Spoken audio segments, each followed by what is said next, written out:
All right. We're live? Yes, we are. Hello, everybody. Welcome to Girls' Night. Maybe girls' night. Sort of. This listeners, a little peek behind the curtain. This episode has been rebooked, and then everything went to shit when we rebooked it as well. Oh well. So, Oh well. We're here now anyway. And so are you, listener. yeah, yeah, exactly. It's the two of us and our girlfriend, the listener. You know, this is really that joke we keep doing is going to be really awkward because my brother keeps talking about giving the show a listen. Um, well, I got nothing. No, no.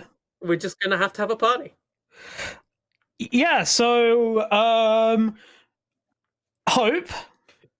Yes. This is my Yeah, fault. I had an idea for this off season, which I came up with, and this idea Yes. was Foreign Language Month. Okay, and Yes. would you like to tell me what foreign language movie we're dealing with today? We're doing Lupin the Third, the live action movie. Would you mind telling us what Which language is it's in? um it's in Japanese some of the time. It's a foreign language movie in that it's a foreign language for the cast of this movie. Yes. Oh, some of them do not speak Oh English well, god.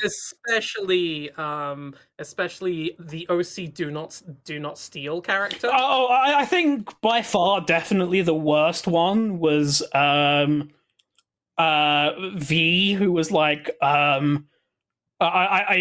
don't even. She was like the personal assistant to like the main bad guy, Oh and yeah, all of she's her not good lines either. are horribly ADR'd in. Like that's the best take we got. I'm still gonna say OC Donut Steele is worse because he spends so much more time in English and it's so painstakingly slow.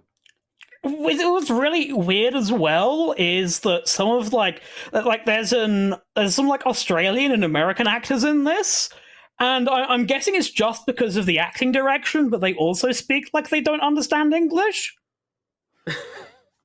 Let's be real, they're not characters though. Like the main actors are Japanese, and the one we're in Thailand, so we will hire a recognized Taiwanese man.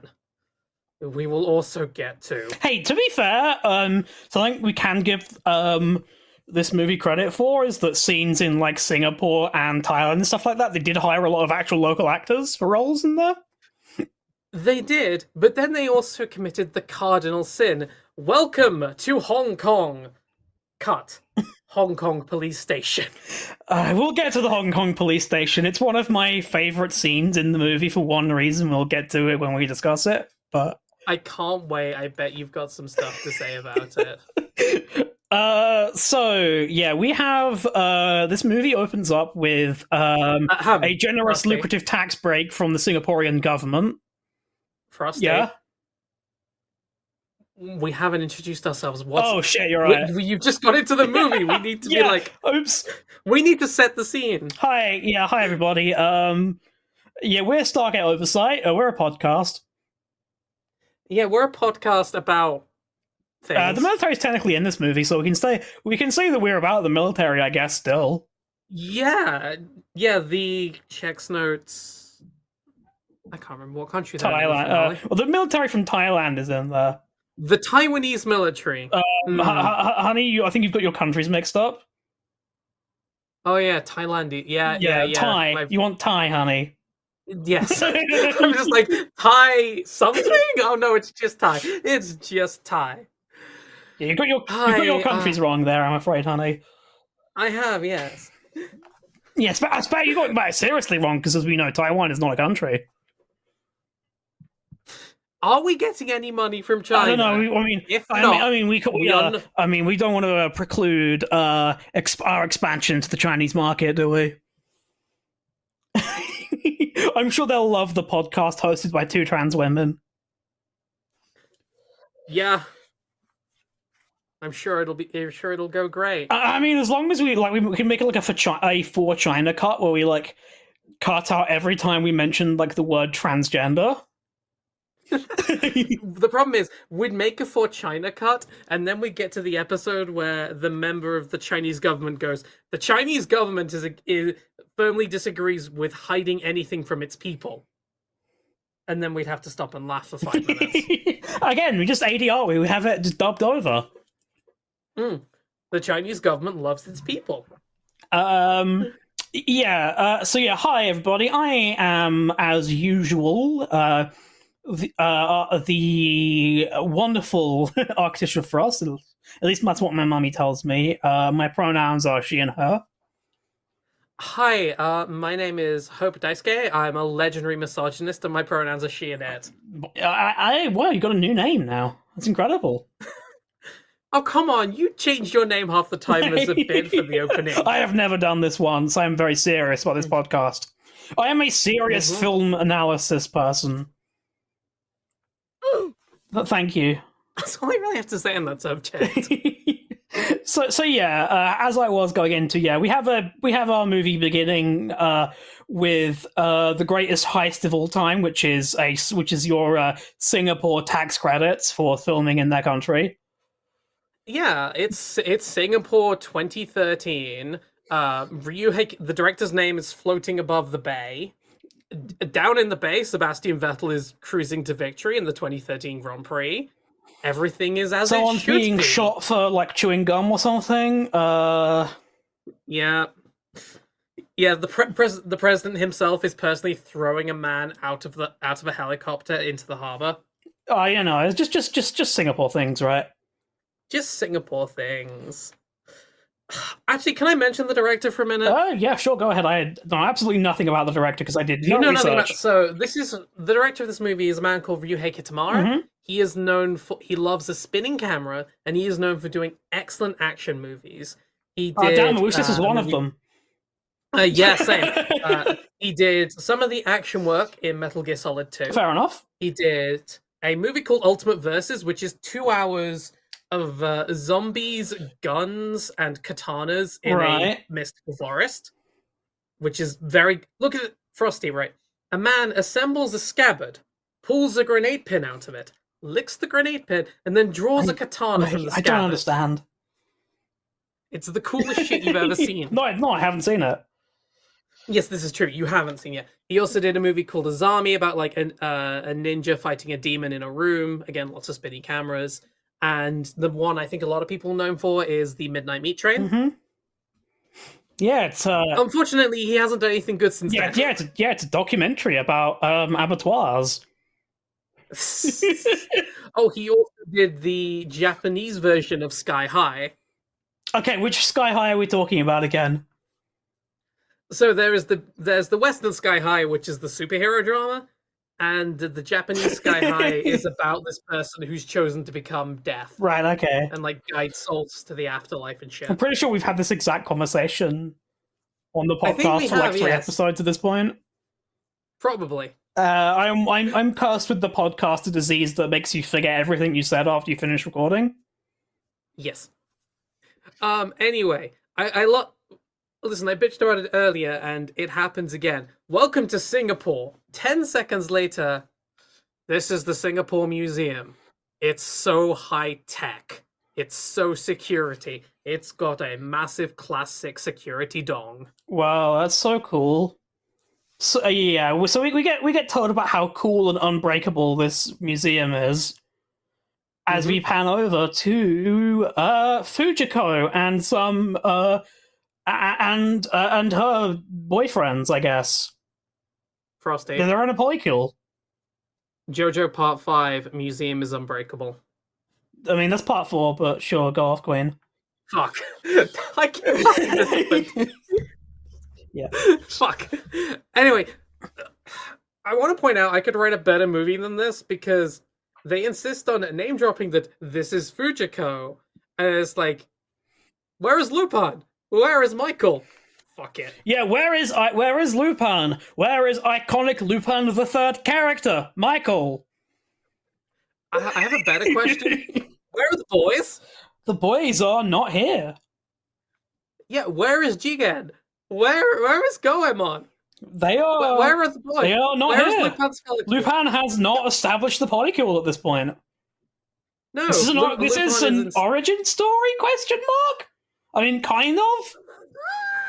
Semi-origin story, like he's like Lupin is already like the established Lupin the Third, but he's not got like the gang and the car and the suit yet. I guess, but it's weird because the car just shows up. Yeah, it does Like, just show up. Yeah, and this is Lupin's like existing polycule with Fujiko, French Twink. Don't worry about him, and I am your dark mirror, Lupin the Third. So yeah, they're told that they have 15 minutes to break into this place because someone told them that they're coming? Question mark. Oh, what it is the guy on the phone who we'll find out later is called Dawson, weird old white guy. Yeah. Well, weird old man number 1. This one is white edition, and he's just like, yeah, to prove you're such excellent thieves, you've got to do it in 15 minutes, or I'm tipping off the cops. It's literally a game. Yeah, and like Twink encounters what I can only say is the worst laser grid I have ever seen, because you can just like crawl under like half of it. Yeah, I mean he does. He uses like Twink powers to just like skate underneath on the floor. Again, yeah, like half of the grid has no coverage on the floor whatsoever. I mean, and he still always fucks it up. I mean, we know that's not how lasers actually work. Don't worry about whatever. It. Again, he still almost fucks it up, though. He does, yes. Because this is Lupin's original polycule, and they're not quite as good as the new polycule he's gonna get. Yeah, where they arrive in like the main room where the treasure that they're stealing is. You missed. Sorry, I want to point out half of this is going to be me complaining about Lupin, and half of this is going to be me complaining about this film being dog shit because, right, Frosty, you're familiar with the concept of like the split screen instant camera takedown, right? To show how in sync your team is. You flash up the 4 TV cameras, and then they all go out together, right? Mm-hmm. Standard trip, right? What if instead we show the 4 TV cameras in split screen, and then we only show 2 going out individually because... Well, okay, I will slightly disagree with you on one thing. Mm-hmm. I wouldn't say this is a terrible movie. I would say this is a sort of run-of-the-mill heist movie that for some reason they put Lupin the Third name on it. Okay, I would say it is a fun movie. It is technically terrible, and they slap the name of Lupin the Third on it because... Yeah. This isn't a Lupin movie. It's not a Lupin movie. There's a guy called Lupin in it, and that's really like... If this was a Lupin movie, this would be Fujiko robbing the thing on her own, with some sacrificial morons, and then what would happen later? What happens in a few scenes time? I think kind of the problem. I mean, I'll be real with everyone here listening. The only experience I have with Lupin the Third as a franchise is that I saw Lupin the Third Part 3 at Hope's house like half a month ago. You mean Lupin the Third, the first? The first. Sorry, I don't know why I called it that. My brain is like... See, that's how like much I do not know about Lupin that I forgot what the movie was called. Okay, but yeah, I hear I'm the Lupin scholar of the podcast. I've seen Part 4, 5, and 6. I've also seen Cagliostro and the Third, the First, and I need to watch more. So, but yeah, my sort of perception of Lupin from having seen that movie is that it's very much sort of cartoonish, slapsticky, and kind of like Looney Tunes logic, which doesn't really cross over to like live action very well. No, like Lupin's whole thing, to a degree, is like he's a lot more toon-like than everyone else. Mm-hmm. Like each character has their own little way they break the. Well, I'd say you see more toon-like. I think Zenigata is up there as well. Yeah, no. Like each character has their own little like. I guess you could call it a stand power, if you will. Lupin has Lupin physics. Jigen has mastery of the Magnum. Goemon has mastery of the sword, and Zenigata has fluid of doom. He has the he's a swarm stand, exactly. Stand the power! Swarm of a dude! Yeah, so if you haven't seen this movie, if you have seen JoJo's Bizarre Adventure, you know, like the random bits where they say random weird things in English. What if that was the whole movie? Yeah, this is a cast of mostly Japanese actors who do not speak English, who have been told to speak in English for almost the whole movie. I don't know why. The movie is so much better when they are actually speaking Japanese. Yeah. If anything, that's more of a turn-off to a Western audience. Because you have to deal with, like, bad English. It's not English, it's just really slow English that just throws the pacing off so hard. And I can't even see this appealing much to a Japanese audience either. No. Oh, I can't remember what IMDb it actually got.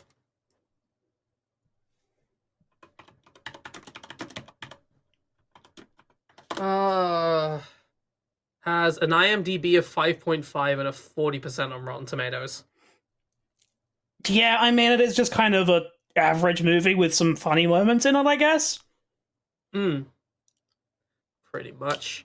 So yeah, we're in the main room, and oh look, it's got pressure sensors or something. I don't care. Yeah, you can't touch the floor, otherwise the pressure sensors will go off. So Fujiko does a little zip line over the room. We get some shots where we see some cleavage.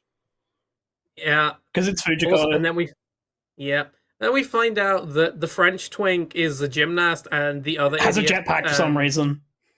Yeah. So here are your stakes, okay, folks. This is the part I didn't quite get here. Like, the guy is jetpacking across the room, and then, like, Fujiko decides to shoot him to fuck with him for some reason. Okay, so the whole point here is it's a contest, and it's whoever brings the medal back. Right, yeah, of course they're competing against her, of course, yeah.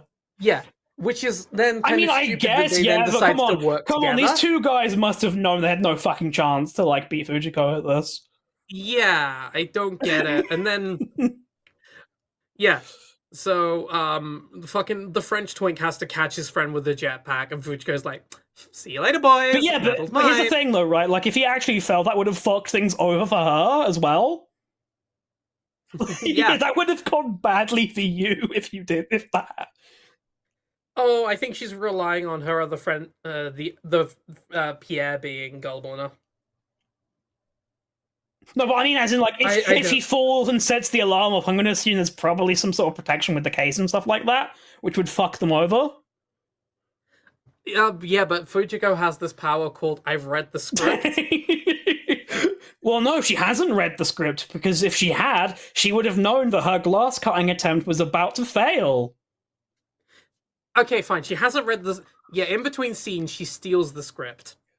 Like, after this point, she seems to always know what's going on. Yeah, so she's trying to cut through the glass with her little fancy glass cutter. A classic heist move. Yeah. And then suddenly the floor beneath the case just fucking goes. In another classic heist move. Yeah, the floor's been blown up. Lupin is below her and is like, "Hey, bitch, see here, I'm taking the medal." Yeah, this is the exact kind of moment where you should have just made it look like a Fujiko heist, and then you just get the ching ching ching ching ching, like the blade through metal noise as Goemon just slices the floor also, out. Like, at this point, Lupin should probably just leave. He doesn't. He has to sit there and simp over Fujiko for a little bit. Oh, yeah, because we need to establish that Lupin is a hopeless simp. Well, we have to establish that he really wants to fuck Fujiko. Yeah. We have to, yeah. So, yeah, he's like, please, queen, please let me, like, see your feet and I'll give you the medal. I subscribe to you at tier 3 on Twitch. I'm your top chatter. He would be, though, wouldn't he? I gifted Fujiko-chan! I gave you 100 subs! Oh, he would. Yeah, yeah, at this point, yeah, all the alarms are blaring, security's, like, descending upon them. Yeah, Lupin leaves because Fujiko won't give him a kiss, and then we're back to, hey, it's Fujiko. Let's have a fight, and then let's turn the water on. So To be fair, yeah, like Fujiko. to be fair, like from what I've seen of the actual Lupin the Third, they objectify her this much anyway. But Yeah, they do sometimes. This is definitely a little egregious. It's in that weird moment where it's trying to have its cake and eat yeah, it. yeah. Look, Fujiko's sexy, but look, she's kicking ass. I also oh, actually no, that's a little bit in the future. Well, it's coming up now actually, but as she's sort of fighting the guards and her twink boyfriends are also dispatching some guards to get their own way out of there. Mhm. Lupin is accosted in the road, trying to make his getaway. Oh, also Fujiko fucking kills the guards because she like fires an electric weapon at them while they're all standing in a puddle Oh of yeah, water. right. I was looking at my notes and trying to be like, why did I write Zappy Zap? Yeah, it's because Fujiko just fucking kills 10 men. Yes. Lupin gets hit with like the ghetto version of a spike strip, I guess. Oh yeah, no. This scene is straight out of like a Need for Speed movie. Like you're literally like rolling into town, and then the guy who runs the town is like, "I see you and your BMW Z3. You're not gonna last in my town. You should get out of my town. Give me a Z3," sort of thing. If you remember, like Yeah. 2000s Need for Speeds. Yeah, I mean that's basically like original, like Most Wanted. Basically, you're just describing the plot of that right now. Yeah, Most Wanted / Carbon. Yeah, it's that kind of shit. So we have our dude. We got some great characters in this movie. We have Lupin the Third. We have Jigen. We have Fujiko, Zenigata, Michael. Goemon. Who's Michael? Yeah, just some fucking dude called Michael. Original character Donut Steel. So yeah, Michael has like lit the road on fire with his lighter and some probably a fuel of some kind. Probably. I don't care. Yeah, and he's like in like the most dog shit English I have ever heard. Is demanding Lupin give him the medal or he'll like detonate a bomb he somehow put in Fujiko's ear. Oh yeah, right, because he's replaced the earbuds that they all talk on because I don't know how he did that, but I think the bigger question is, right, Lupin noticed his was detonating. Surely Fujiko would just be like, why is this beeping? I should probably not have this obvious bomb. Like he like basically told him. True. Because the point of it was that he like tells Lupin and was like, hey, there's a bomb there, and I put the bomb in with your friends, and I'm gonna kill them if you don't give me the. Yeah, I guess. Because Fujiko is his weakness, or whatever the shit they say. Yeah, Lupin the Third has one weakness, and it's Fujiko Mine. He wants some mediocre pussy. How does everybody know this? I don't understand the question.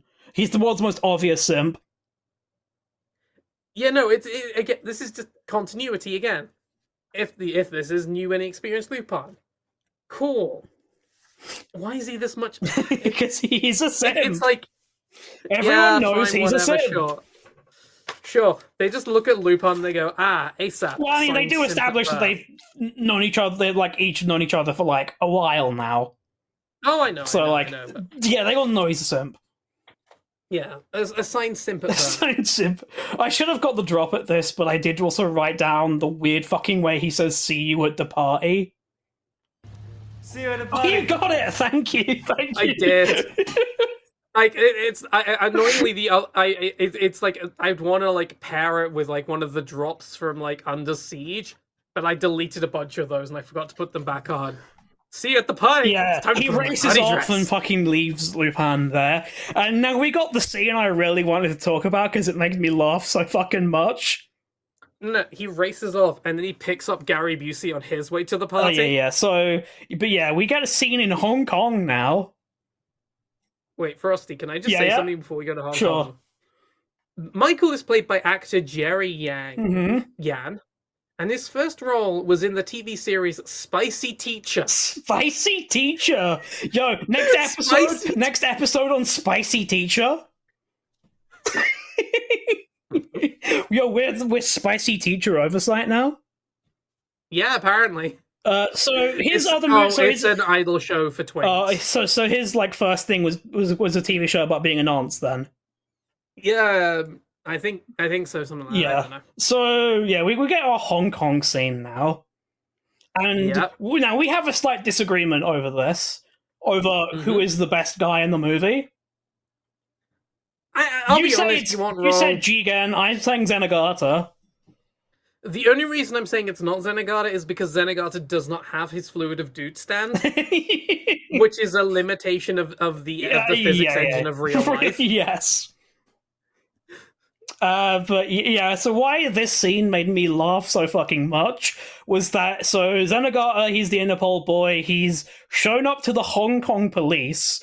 I don't know why he's going to the Hong Kong police to talk about a heist in Singapore and a future heist in Thailand, but sure. Oh, it's because he's already cracked the case and he knows that they're led by some, again, they're led by weird old man brackets white Dawson, and he lives in Hong Kong because he moved there when it was a British territory. His actual mansion is in Hong Kong. I didn't get that part. Okay, yes. Okay, right. Yes. Okay, that makes more sense. I mean, let's be real. Do not get attached to Dawson. Yes. Okay, so because it said in the fucking advertising trailer that Lupin's mentor Dawson dies. Like, oh, okay. Cool. So, yeah, I mean, why this scene made me laugh so much is that he starts, like, briefing the Hong Kong police because they're all like, why is this Interpol guy fucking here? And he, like, and to brief them, he stops speaking to them in English, the language they would actually understand, and then begins his briefing about Lupin and the Thief Boys in Japanese. Yeah, he does it in Japanese, and he's just like, oh, by the way, I think Lupin the Third is the coolest thief alive. Please ignore all the hearts I drew around his picture in my arrest notebook. Yeah, all of the cops are just looking around each other, being like, what is he saying? I do not understand Japanese. I don't know why he decided to stop speaking in English. He does know that a lot of people here do speak English because of this being a former British colony, right? He does know this, right? Yeah, I remember walking around in the gay little shorts back when I was a fucking constable. Exactly. Like, serving constable. Yeah, there is, like, no way. Like, he doesn't have a translator either, so there is no way these cops understand a fucking word he's saying right now. No, they do not. But actually, well, they only need to know one thing: is that he flashes up the face of like a white old British guy, and now they're probably and they're all like, "We got to go arrest this guy." Now they're probably all thinking like for historic sex crime charges. Yeah, they're all like, "Damn, I didn't know we had our own British Jeffrey Epstein." Yeah, exactly. They see old British guy on these slides, and they're probably like, "Yeah, that guy's a paedophile." I'm guessing. Yeah, probably. Can we unseal the records of his flights? Soon, honey. Soon. We'll get them soon. It's probably gonna be like next week, so we'll be talking about like.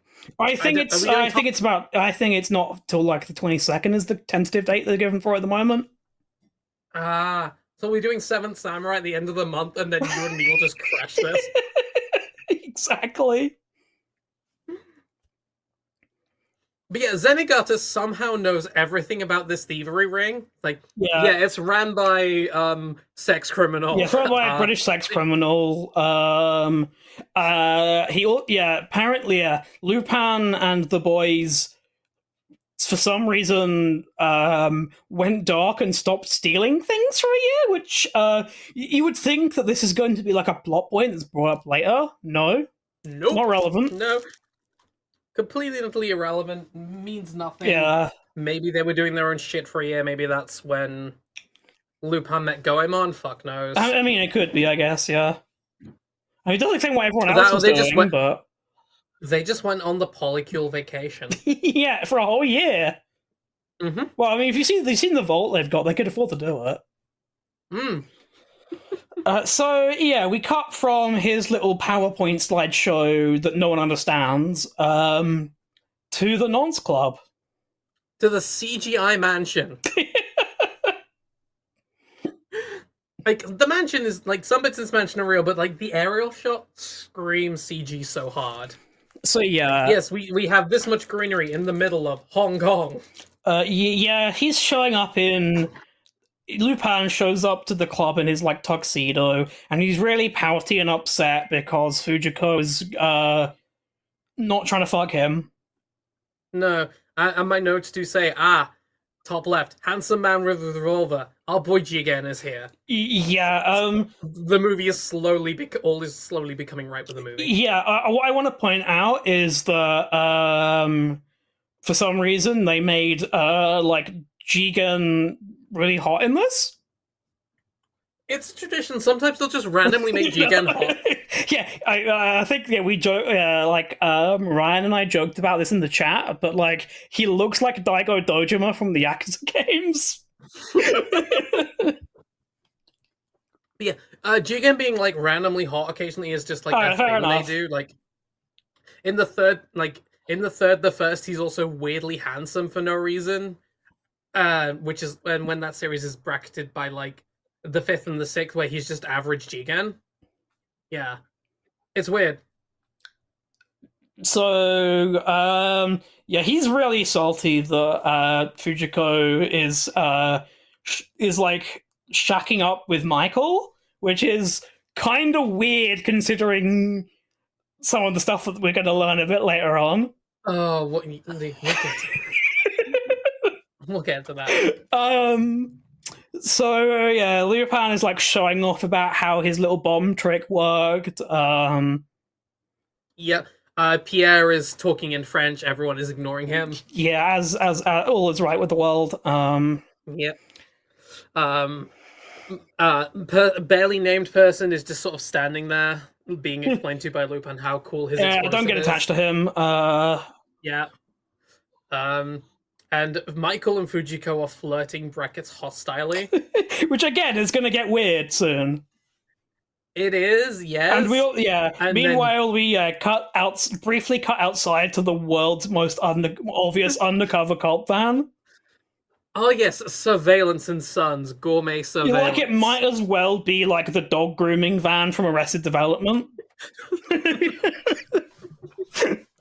That's why I said Surveillance and Sons. And Zenigata is eating a cup noodle because it's what he does.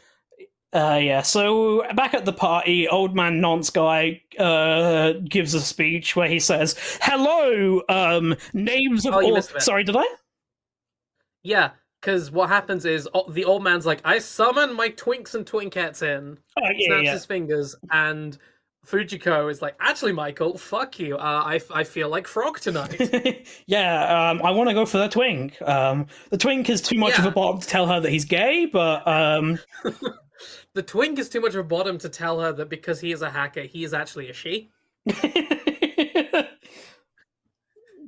We have invented the concept of being transgender. It's okay. I don't know. In 2014 in Japan, had they discovered being transgender yet? Not sure. Yeah, we'll have to get back to you on that one. So, yeah, we get the scene. They've invented Astolfo by this point. Oh, shit. Yeah, right. So, yeah, old man summons everyone and gives a speech where he lists the names of all of his associates and says how great they are at all doing crime, just in case the police have bugged them. Yeah. Yeah, no. It is just like a verbal dick sucking, like, especially when it comes to Lupin. It's like, Lupin, you've only been going for a year, but you're the best in the business. And you know why? It's because you are descended from us and Lupin the First, which means you are the genetically superior thief. Yeah, he's part of the Les Enfants Terribles project for the Perfect Thief. Yeah, exactly. That's right. Yeah, you got Lupin and Michael. Yeah, they cloned. We don't mean. Yeah, they cloned Arsène Lupin and somehow made him Japanese by mistake. Yeah.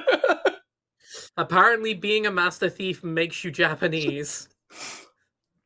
Yeah, he also is like, yes, we all live by a code of honor that we are good people who steal from the rich. While Yes, we steal. most Whilst we exorbitant are also manner, rich. yeah, most exorbitant manner imaginable. They are all like drinking, probably like at least like $200 bottle of wine. I'll be honest, I'm pretty sure I saw Prosecco glaze around, so that just means they're pretentious cunts. Yeah. Okay, question. While he's jacking people off, he shouts out a man called Sykes, and I swear I recognize that actor as like some pretty famous Hollywood actor just like being here. I've got no idea. I could not remember who it was, and there's no mention of who he is. It's like, the old grizzled guys with a slightly weird look and like flacked grey hair. To be fair, that's too many white guys. Yeah. I can't remember who it is. I think my brain says he looks kind of like Willem Dafoe, but So yeah, Dawson then gives the big announcement that, hello everybody, I am retiring, which means I'm going to die in about 10 minutes from now. I am 2 hours from retirement. Please bring me my retirement present, the first Olympic medal that was made from Zeus's cum. Yeah, give me my retirement present, which is being shot in the chest. Oh no, that's his final present of the night. So yeah, he says that whoever managed to get the medal becomes the new chairman of the group. And of course, Michael's getting ready to pull out the medal before he realizes he doesn't fucking have it. Because Fujiko has fucking pickpocketed him. And she's like, damn, bitch. I can't believe that Fujiko would ever be untrustworthy. No. Who could believe it? Who could believe it? Also, fucking Pierre is pogging the reveal. And also, like, Dawson is like, well, I guess you're kind of cool, Fujiko, but you're kind of a cock because you're not Lupin. Yeah, damn, I really wish. Yeah, I wish my favorite son, Lupin the Third, who is not my son. Anyway, it is time that I open my special vault to put the medal in. It's time for It's time for you all to see the MacGuffin. Yeah, look in this vault. There's this box I got from an American warehouse, a leather wallet with the initials DB on it, this large metal ring that takes up most of the room. The Ark of the Covenant. Yeah, that's what I said. Yeah, the Ark of the Covenant, the Stargate. Dave Bishop's wallet. All of the penises cut off from the statues in the Vatican. Yep, the actual list of all the people that went to Jeffrey Epstein's island. The Swiss Nazi gold. Goldfinger's Rolls Royce. The actual identity of who James Bond is, because James Bond is a real person. Wait, no, James Bond is a real person in this. He's British and he shows up in part 4. Oh, of course he is. So, do you know who's actually in that vault? It's Leonardo da Vinci. Also in, I guess somewhere around here as well is also a document that just has Lupin's real name written on it. Yeah. For some reason, you keep that. Lupin the Third Part 4 has British secret agent Nix, who is basically James Bond meets Jason Bourne. Right. And he drives a BMW i8. And also the British government clones Leonardo da Vinci in Italy. Right, yeah, of course, sure. Yeah, welcome to Lupin Part 4. Yeah, I'm not questioning any of this. Do not question any of this. So, yeah. Because... Oh, there's a clone of Hitler in there, of course, because it's a Lupin movie. Yeah, it's actually a clone of Lupin. Just pulling his mask. It's so yeah, our like MacGuffin is a necklace that was given to Cleopatra of the kills herself in a Shakespeare play fame. I mean, they get the history wrong because they're like, oh yeah, Mark Antony fucking killed himself and it was never, like, joined. It's like, no, fucking Mark Antony actually did die in Cleopatra's arms, and then she tried, like, 5 times to kill herself before she succeeded because she didn't want to go back to Rome as an imperial, fucking war trophy, essentially. Mhm. So yeah, she would have had plenty of time to fuck with this, or more likely the Romans would have just been like, yeah, we're taking this bitch. Yeah, so she had a really cool necklace.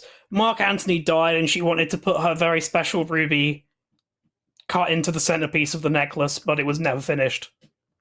Well, specifically, it was finished. Well, the funny part of it was that it was finished. They just didn't put the ruby in it. Yeah, they did everything. They carved like the actual slot for it and like had it all perfectly ready. All it needs to do is just to put it in. Oh yeah, so what happened is they were trying to assemble the ruby, and then when they snipped the ruby out of its plastic matrix, it flew off, and they lost the ruby for like 10 years until they found it when they were cleaning randomly. No, what I choose to believe is that they some master Jewel Smith was like really proud of his work and was like, done it, knocked it out of the park. Let's get over to Cleopatra and show her, and then shows up and is like, oh, she's killed herself. She's dead. Oh, she's fuck. dead now. Yeah. Am She's I dead. getting paid for this? No. Ah. Yeah. The good ending to this situation is that he repossesses the necklace and is like, well, if you're not paying for it, I'm keeping this. Can't pay. Yeah. Can't pay. We'll take it away. Exactly. Ancient Egyptian edition. Yeah, exactly. It's like, all right, you've got 1 month to claim it, to pay for it and claim it. Otherwise, I sell it on. Right. Yeah.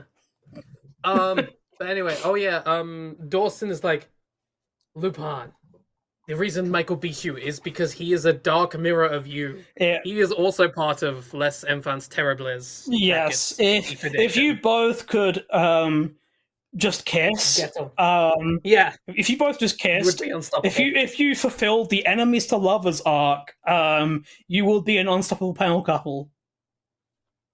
Yeah, you'll knock a fucking Harry Potter ship out of the top 2 on AO3. Anyway, I would like you all to work together and find this ruby. Now, thank you all for listening. I am going to be murdered now. Yes. Because scored to, let's be real, if this movie had a score, because it doesn't, they would be scored to Andrew W. It does have it has a soundtrack, but the soundtrack is just like royalty-free jazz playing yes, very quietly over the top of everything now and then. Yes. Whereas what should actually be happening is the Black Humvee arrives, it steps out, and Andrew WK's Party Hard plays. Like, it's not hard. I have a sample of it right here.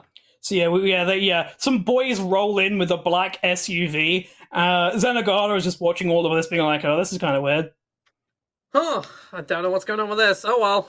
And then everyone is like, some boys burst out of the van, start gunning down the security outside. Yeah, no. We've got school shooter, cyber psycho, and lady that robbed a chaff store. So then everyone is completely shocked that Michael is a traitor again. No, because what's happened is he starts talking. Oh yeah, right. Because he goes straight to like, tell them about Edward Lamb. Yeah, tell them about Edward Lamb, and he's like, yes, Edward Lamb. I will tell you about Edward Lamb. I will very much definitely tell you about Edward Lamb. Edward Lamb, yes, I will tell you about him, but I must draw this out for as long as possible so I can be murdered before I can tell you about him. I must draw this out so Lupin and Jigen can, with the simple nod of homosexuality, be like, right, take down time. Yeah, they sort of like throw him into the dining room. Yeah, they throw him like back out of the vault onto the dining room. Yeah, then Lupin and him start having a kinky erotic fight on the dining table. Yeah. And then basically at that moment it becomes incredibly chaotic because like his goons burst in at the same time. Yeah, Zenigata's like, holy shit, there's a crime being committed. We gotta go in. Yeah, there is a crime. And all his guys get fucking killed by the cyber psycho and the lady covered. Yeah, they everyone gets fucking massacred except basically everyone except Jigen, Fujiko, Twink, Yeah, and Twink. I guess also when Zenigata fucking eat shit in this scene. Yeah, like the guy whose name we barely mentioned, he's called Jiro. Yeah, the knife guy just dives on him and like licks his fingers, bites him, and stabs him in the Yeah, chest. he absolutely just eats shit in that fight. Yeah. Oh, 100%. Then Jigen is about to fucking shoot Michael.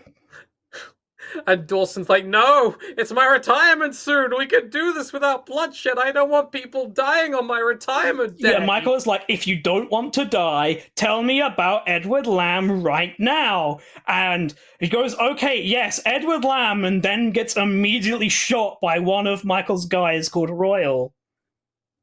Yeah. He's like, oops, he's dressed whoopsie! Oh no, my finger slipped. I don't know why. I possibly would have killed him before he would have said anything.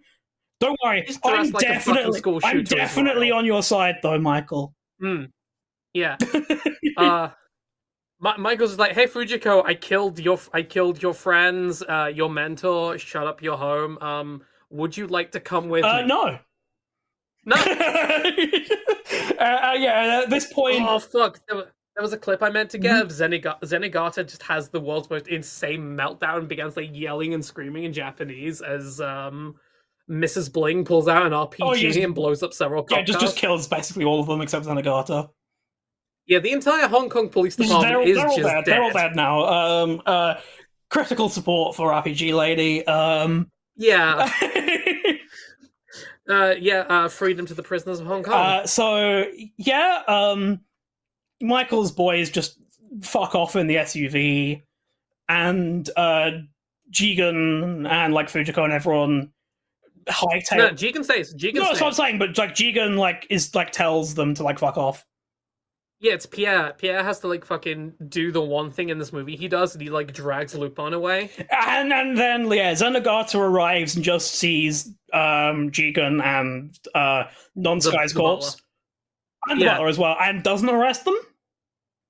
I mean, here's the problem: he doesn't have anything on Jigen. Jigen is holding a gun that he's just murdered somebody with. I mean, that's self-defense. Listen, we're in America. Listen, this part of Hong Kong is in fact called Little America, and the castle doctrine holds.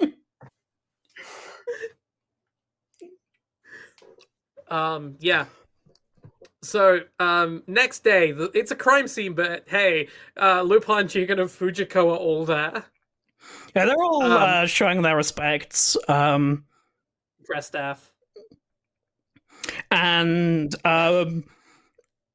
we find out that Jigen has two characteristics this entire movie. Revenge. One of them is that and misogyny. Jigen. Yeah. Yes. I mean, you don't have to take my word for it. We have Jigen's words himself. Come on. My reputation for misogyny is legendary. He's a legendary misogynist, and he's gonna spend the entire movie being like, Lupin, don't trust Fujiko. Women are bad. Don't trust Fujiko. I love with Jigen his like specific complaints about Fujiko, and not that Fujiko is untrustworthy, which she is. It's that all women are untrustworthy. Yeah, again, Jigen's just the only one who's really, really into the idea of like the exclusive three-way polycule. Lupin keeps trying to rope Fujiko in, and Jigen is sick of it. So Lupin asks Jigen, "Do you accept the call to adventure?" And Jigen's like, "Fuck yeah, I accept the call to adventure." Oh, okay, that was easy. And Fujiko is like, "I'll also join," of course, because Jigen is a misogynist. He says, "Go fuck yourself." Yes. And yeah, that's the start of the movie. And instead of a little break for where we get something like the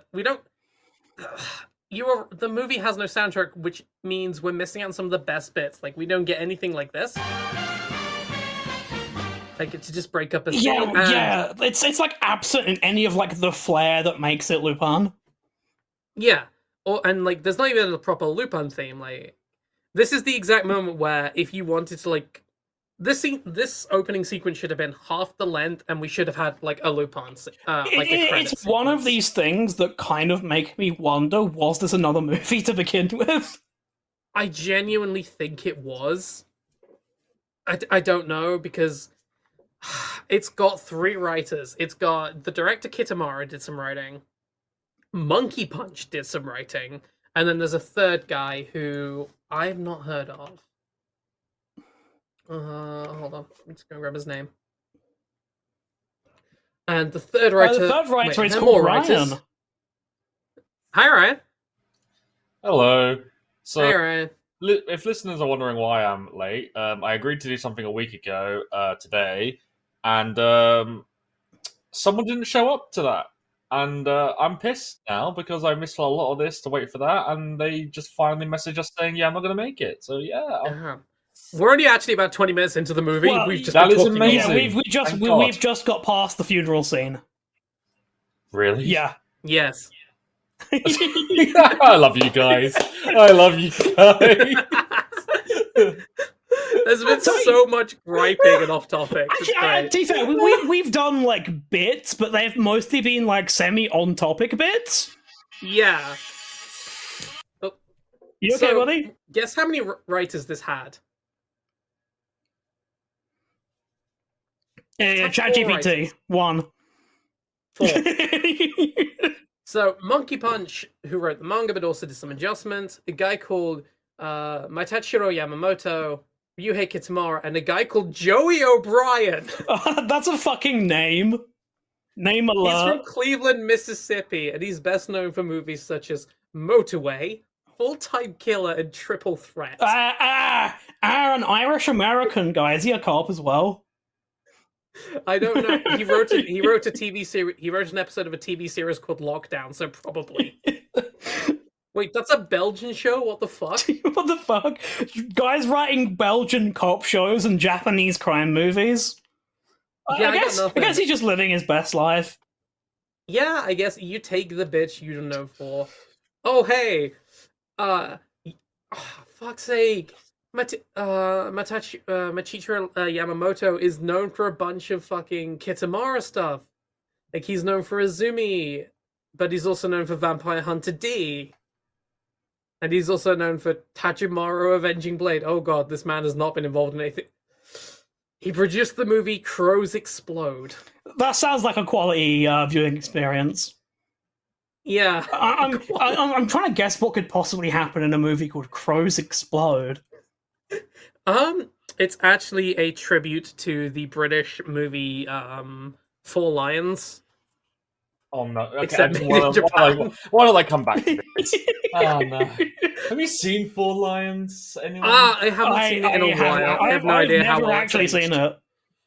It's not bad. Like, the people making it are the people who are being taken the piss out of, essentially. So it's not like it's not like it's a random English plot. You're look at these fucking funny people. It's not like that, but it's still not that great. Oh, we were just joking because there was a movie called Crows Explode, and that was the. Oh yeah. Yeah, the directors also made a movie called. One of the writers produced a movie called Crows Explode, and I remember in Four Lions, one of the plans was use birds as bombs.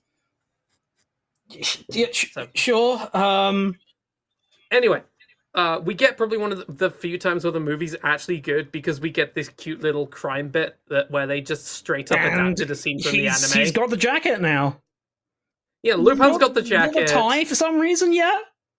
No, don't worry about it. He also gets the shirt later on, but changes the tie out and the jacket. Lupin has several stages where he goes through different shirts and jackets. Specifically, he never has the suit though.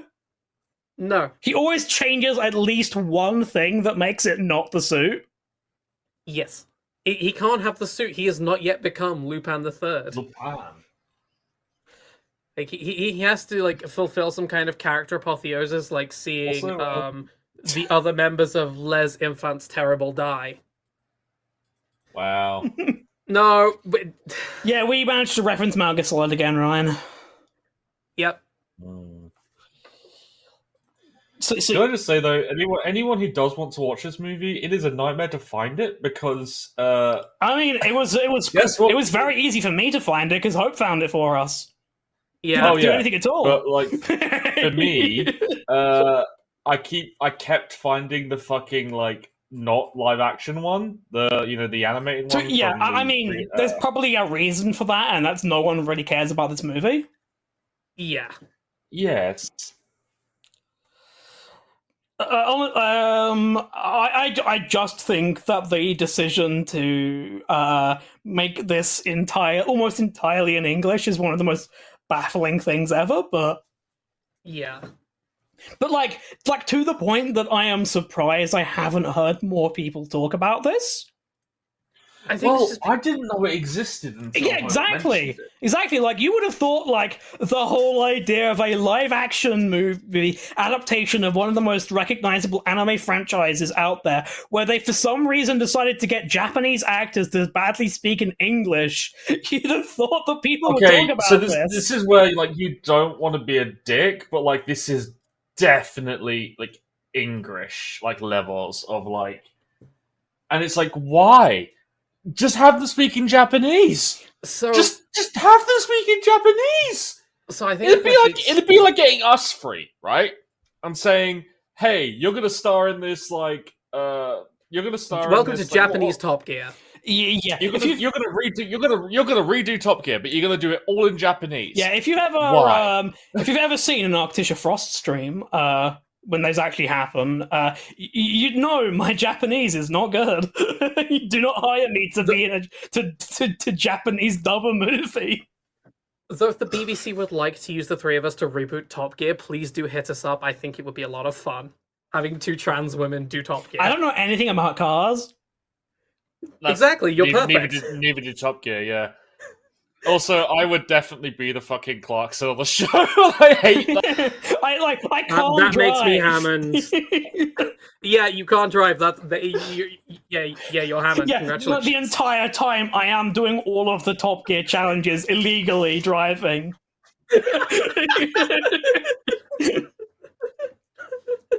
Ma'am, do you have a license for that there motor vehicle? Did you just get pulled over in Alabama?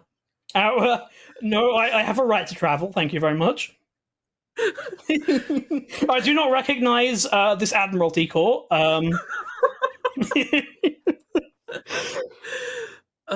So yeah, our Jigen and Lupin are robbing some gangsters, I guess.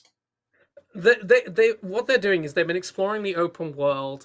They got a little tip off from the They're cops doing a about side quest. They're doing a little side quest under a bridge. They got a marker. Doing a little like side quest for the fun of it, you know. Yeah. There's some gunrunners camped out under a bridge. Go steal their shit. Well, I think the funny thing about this is that like they rob them, their safe and put a calling card in there, and instead of like sneaking out, they just like walk past all of them. Oh yeah, they just run through. They just run through all of them. It's like you kind of didn't need the calling card. They kind of saw you. Like it's fine. Like they know who you are. They know who did it. Well, no, because the calling card is meant to be, you know, so they don't see you. So, yeah. The calling card is like, oh no, somebody broke in here and replaced this with the calling card. Damn it. They're so skilled, and it's like, it's the guy that just ran past us. This is here because they just straight up took a scene from the anime. It's because they needed to show off the Fiat 500. Yeah, there's a bit of that. The Fiat 500 at the end is a lot more product placement-y. It's here just so we could straight direct adapt a scene, complete with henchmen throwing their caps on the ground and jumping down and blast that Lupin, and like a guy going, specifically a Fiat 500 where Lupin has turned on the invincible car cheat. Oh, yeah, that's Fiat 500. Yeah, yes. That cheat's on in the animation. Yeah, that cheat's on in the anime until it's funny. Yeah, so welcome to Thailand. We have a neon sign advertising Dungeons and Dragons, and we get another scene where Jigen is telling Lupin, "Hello, I'm a misogynist." Yeah, he specifically Okay. says the line, "Women Jigen- are an encumbrance." Jigen in the anime has a history of being a little bit more like women should be like, looked after or whatever. He's never like this. My reputation for misogyny is legendary. Yeah, Dang he right, takes his reputation is legendary. he takes every opportunity to like start to be like about to start an alpha male podcast. And Lupin's like, no, buddy, don't do it. Yeah, I don't think he was.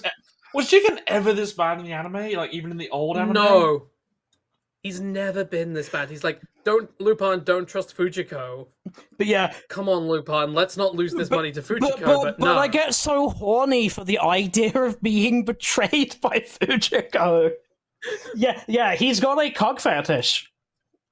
Ugh. Yeah, he's got a cock fetish. Anyway, fucking Lupin goes to see If he, Fujiko. honestly, Yeah, Lupin's the kind of guy. Lupin- If he no. If Lupin's the kind of guy, if he had a cock fetish, he'd fucking tell you about it. Well, Yeah, that's true. Lupin sneaks into Fujiko's place and then attempts to sexually assault her. It's weird Again, because, like, I don't think he gets like in some of the anime he goes hee, doesn't actually touch anyone. yeah. Yeah, and it's sort of like played as for like a comedic scene where he's like, Well, Yeah. it's like it's him. he's Yeah. like actively attempting to sexually assault her, and she's sort of like showing off the basics of CQC while being like, "Oh man." Yeah, it's played very Like in the cute anime, I don't almost. think he ever actually touches her while he does the fucking like pretend. Not like, in thing. New Lupin. He may have done it in Old Lupin. Okay, but when was this made then? This film was 2014. So part 4, I believe, is out. For his sex crimes, he is immediately arrested by Inspector Zenigata. Oh no, sorry, part 4 hasn't come out yet. Part 4 came out in 2015. Zenigata. So we've actually gone. It's been 30 years since there was actually a Lupin series on TV. Zenigata bursts in. It's an ambush. He cuffs Lupin and is like, "You're going to sit in the cock chair now."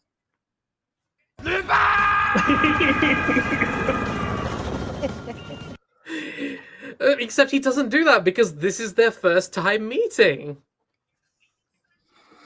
Because, hey, it's an origin story. Gotta have Lupin meet Zenigata. Gotta involve Zenigata in the plot. Except at this point, like, while Lupin doesn't know who he is, Zenigata, or at this point, is already, like, coming in his pants from, like, Lupin. Zenigata has been drawing hearts in his little diary around a picture of Lupin. So the problem here is they don't treat it as they've just met. They treat it as Zenigata has been chasing him forever, but also they just met. Well, no, it's very much like they've plucked Zenigata from like the anime series and put him next to a live-action Lupin who has no idea who he is. Not even just like the anime series, like from the third series, like when they've already like had known each other for like 20 years. It's like, guys, you can't do that. I mean, it's not just that. It's that also that they both still have the attitude of, "Ah, yes, let us, Zenigata and Lupin, this crazy team of criminal and police detective, work together to take this man down. Something we have never done before and will never do again. Very, very definitely." So this man being guy whose name Creepy old guy number 2. Yeah, creepy old guy named number 2, whose name I forgot to write down. Thank you. He has a special super duper secret security vault that everyone knows about. Yeah, that fucking weird old guy number 1 brackets white has in fact an entire book on how to break into it addressed to Lupin. Yes. Yeah, he hands over evidence. He hands it all over to him, and he's like, "Okay, that boy, that Michael who killed creepy old guy number 1, he's using the alias of Giorgio Zhang." Okay. Cool. And he's going to meet creepy old guy number 2, and they're going to do some sort of very strange and confusing trade. We'll get to that. Like, is this? This is like another thing where I should have looked it up. Is this buy sell thing a real thing? I have no Do people idea. do this? It's like completely incomprehensible. Listen, it's rich guy shit, which means it's incomprehensible to anyone who doesn't have enough money that they have a butler to clean their ass. Yeah, so Zenigata is like, if you break into this place, intercept like whatever deal they're making, so that we can get evidence that this dude is like a trafficker and Master smuggler criminal. and all that sort of shit, then I'll wipe the slate clean on your record. Yeah, to which Lupin's response is, go fuck yourself. Go fuck yourself. Also, let me tie you up with your own handcuffs. Now you're in the cock chair. Haha! I will admit, Zenigata is also pretty close to perfect casting and acting. Really. I do enjoy Zenigata in this movie. Okay, so did we have a chat about the casting earlier? Because I missed that. We A little didn't bit. really. We We touched talked on about a couple how of characters we talked about, but we talked Okay, about can I the two just say- really good castings: Who do you think is the two really good castings? Zenigata and Jigen. Correct. yeah, Because what the fuck is up? What the fuck is up with Lupin? Lupin is limited by He's- being live action because he's his standard only works like okay cartoon. for a live action pick, I guess. But He is, but they didn't. The problem is they went with let's get a pretty boy. Mm. You can't do that for Lupin. There No. are plenty of Japanese men and actors who could fit Lupin, not perfectly, but better. Yeah, but film industries don't hire people I know, who but aren't. it sucks. It fucking sucks. Honestly, again, like you go back 10, 15 years, a good Lupin casting would probably have been Jackie Chan. I don't know about that, but. I don't know about that. But At again, least someone with that kind of whether- yeah, comedic acting. again, chops. even with like Jigen, they had to make him like insanely hot. I mean, Jigen's been That's insanely hot in more than multiple like adaptations. It's actually Yeah. not a joke at this point. Yeah, Jigen being insanely hot is just a running joke. Don't worry Okay, about it. fair enough. So Goemon's casting, I would say, is. I'll The say problem with this: Goemon, Goemon. The problem with casting Goemon is nobody looks like that. yeah, Like that is like a picture of a samurai from like plucked from history. You don't get that. yeah, you have 1500. it's easy. It's easy to find a samurai guy in Japan. Just find the gayest Japanese guy that you can find, and you found him. Honestly, I think what they should have done is they should have cast a fucking femboy and had him like bulk out a little. I honestly don't mind. Again, just I find don't mind find the Goemon. most gay guy in Japan you can find, and you found like the quintessential samurai. Well, no, because the gayest guy you found in Japan is a buff Bara. Okay. Like go on Grinder, just like go on Grinder for a while, and you'll probably find like the perfect cast for Goemon in there. I don't know if that's how it works. Honestly, I think the best casting for Goemon is a transgender woman with like an A cup, so you can just bind it up. Like you've got the long hair, you've got the kind of willowy body. I don't know. I'm all for trans guy Goemon as well.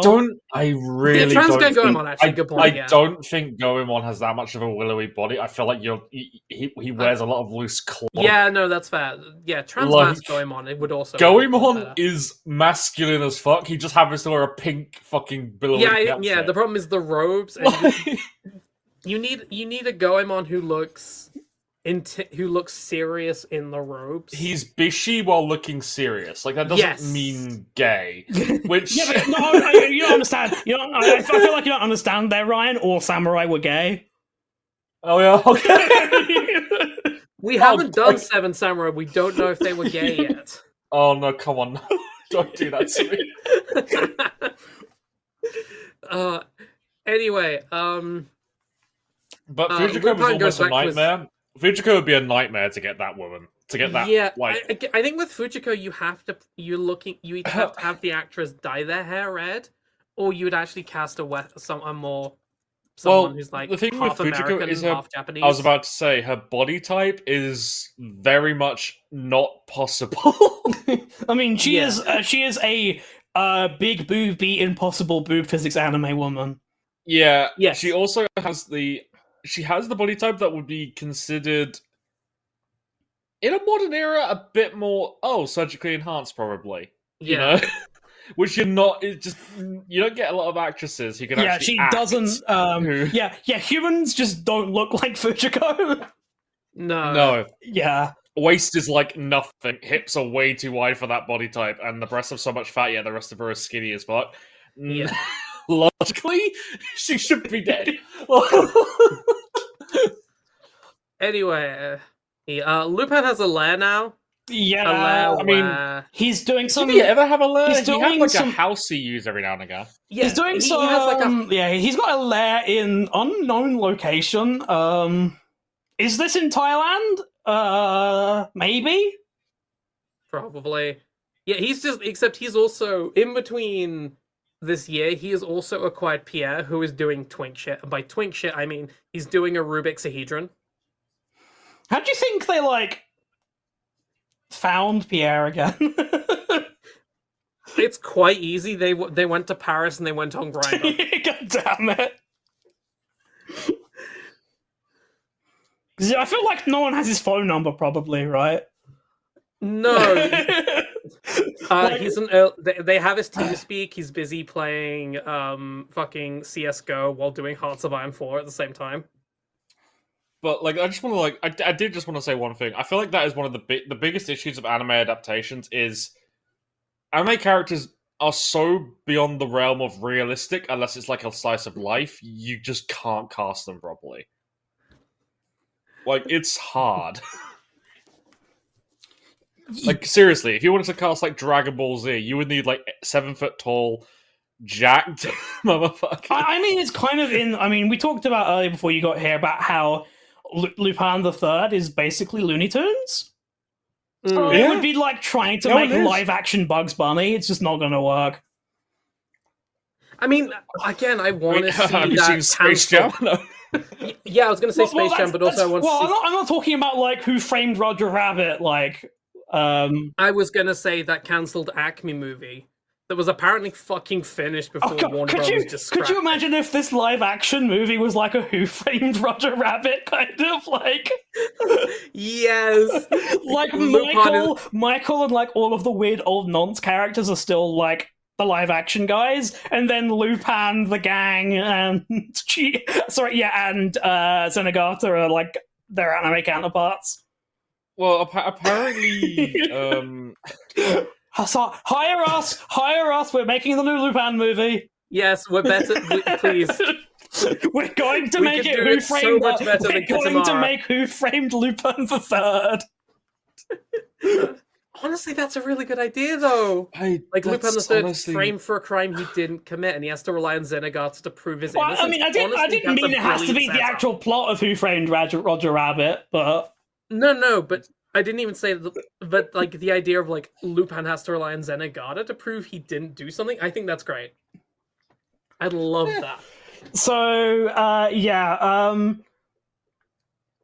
he talks to everyone about like the intel he got from Zenigata, and they're like, Yeah, he's doing the main story quest. Everyone's got a little icon above their head. Yeah. The tasks are talk to your crew. and then he's like, so here's the plan. The plan is I'm gonna get a necklace so I can fuck Fujiko.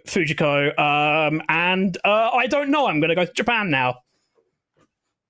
Yeah, I'm going to Goodbye. Japan because I need to acquire the third member of my polycule. Yeah, what I love about this is he's like everyone in this scene must be really fucking confused because he's like, I need to go to Japan to get weapons, is what he says, and then we're Yes. like, Japan?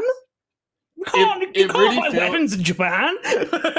It really feels like they went. We need him to get his group together. How do we do it? We don't know. We have no idea. We're really. Let's just say he just goes there. Fuck it. Yeah. just Again, goes like Jigen and Lupin and Fujiko, the way they come together, it all makes sense in the narrative. At this part, it's like, let's go find Goemon now. Which is like Hey, I'm just gonna say this right now. Where are they in the world right now? Like in terms Thailand. of They're in like, Thailand, right. probably. Why could you not just have Goemon being on some fucking like walking trek around the world to learn inner peace or learn like Because he only ever sits in a forest if he's not with Lupin, apparently. Yes. But he could be sitting in a forest in Thailand. Nope. Gotta go to And Japan. they could Gotta have go- had Goemon literally like it would have been so much funnier and more Lupin if Goemon was literally just in the forest. He hasn't fucked all the guys on Grindr in his area yet. It would be so much funnier if Lupin was like literally Lupin is in their like little lair, right? Imagine if Goemon was like 2 blocks down in the forest, and while they're walking, they just run into him.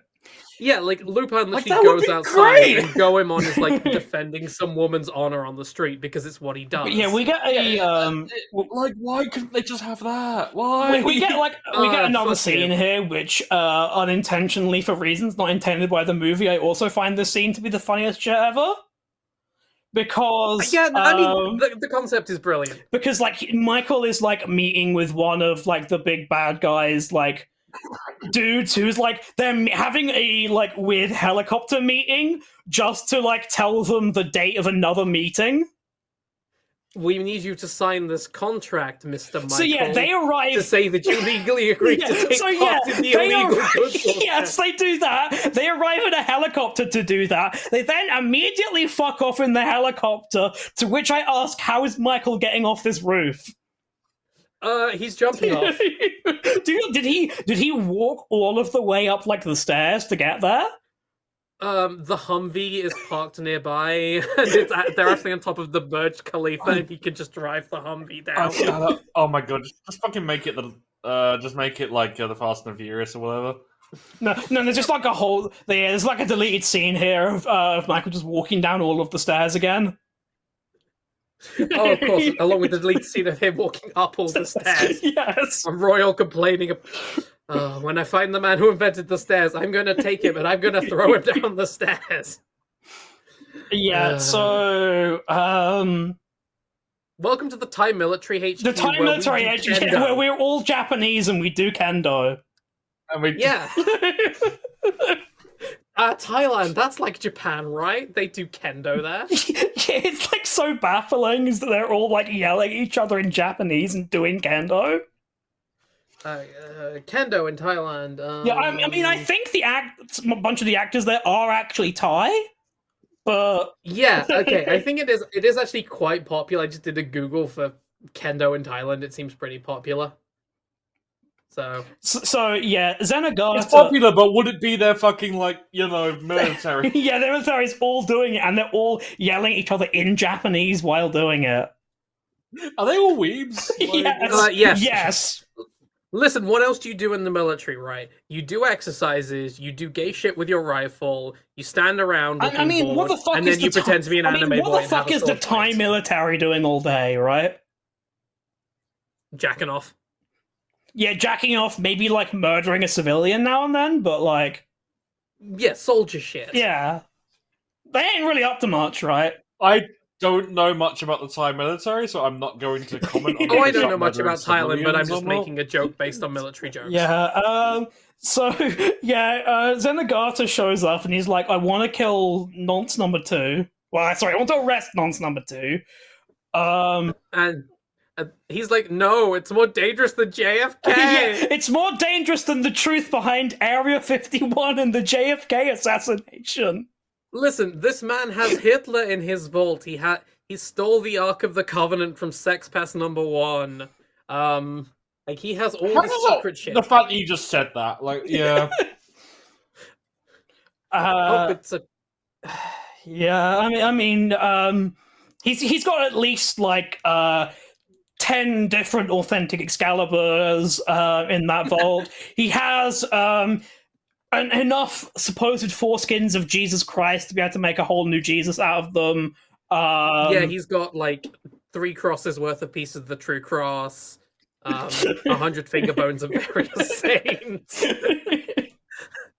I can't. 3 shrouds of Turin. I can't verify whether or not that is true or not, but I did remember. I think I read somewhere that there were enough supposed pieces of Jesus's foreskin to make a new guy out of them. I don't know about that one. I think enough to make multiple crosses thing was also true. Yeah. I can't believe that sometimes churches might have fraudulent artifacts. Wait, churches? Yeah. No.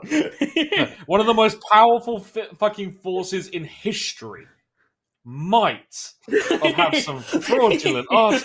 Yeah, they've got the Virgin Mary's tampon. They've got Joseph's iPad. We have so many fingers. It was a really awkward moment in Evangelion when they realized the Lance of Longinus wasn't even the real one. They've got Mary Magdalene. They've got Mary Magdalene's stripper outfit. I mean, I'll buy that for $1.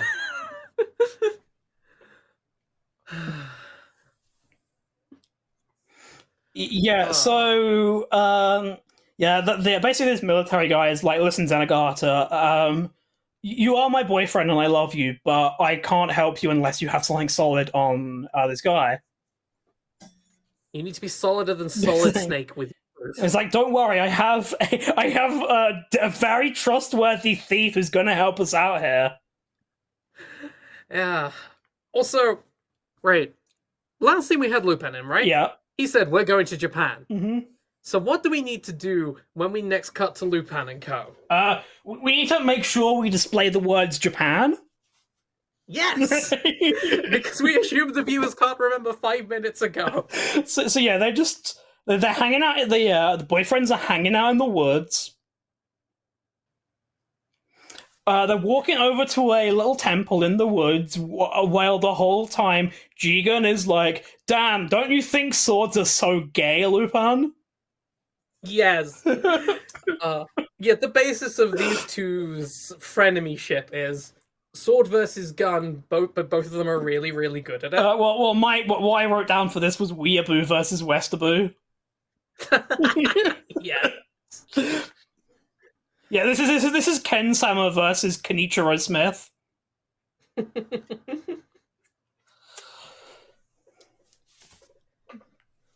What did you just say? I'm sorry, I just processed that. What? Yes, it is Ken Sama versus Kenichiro Smith.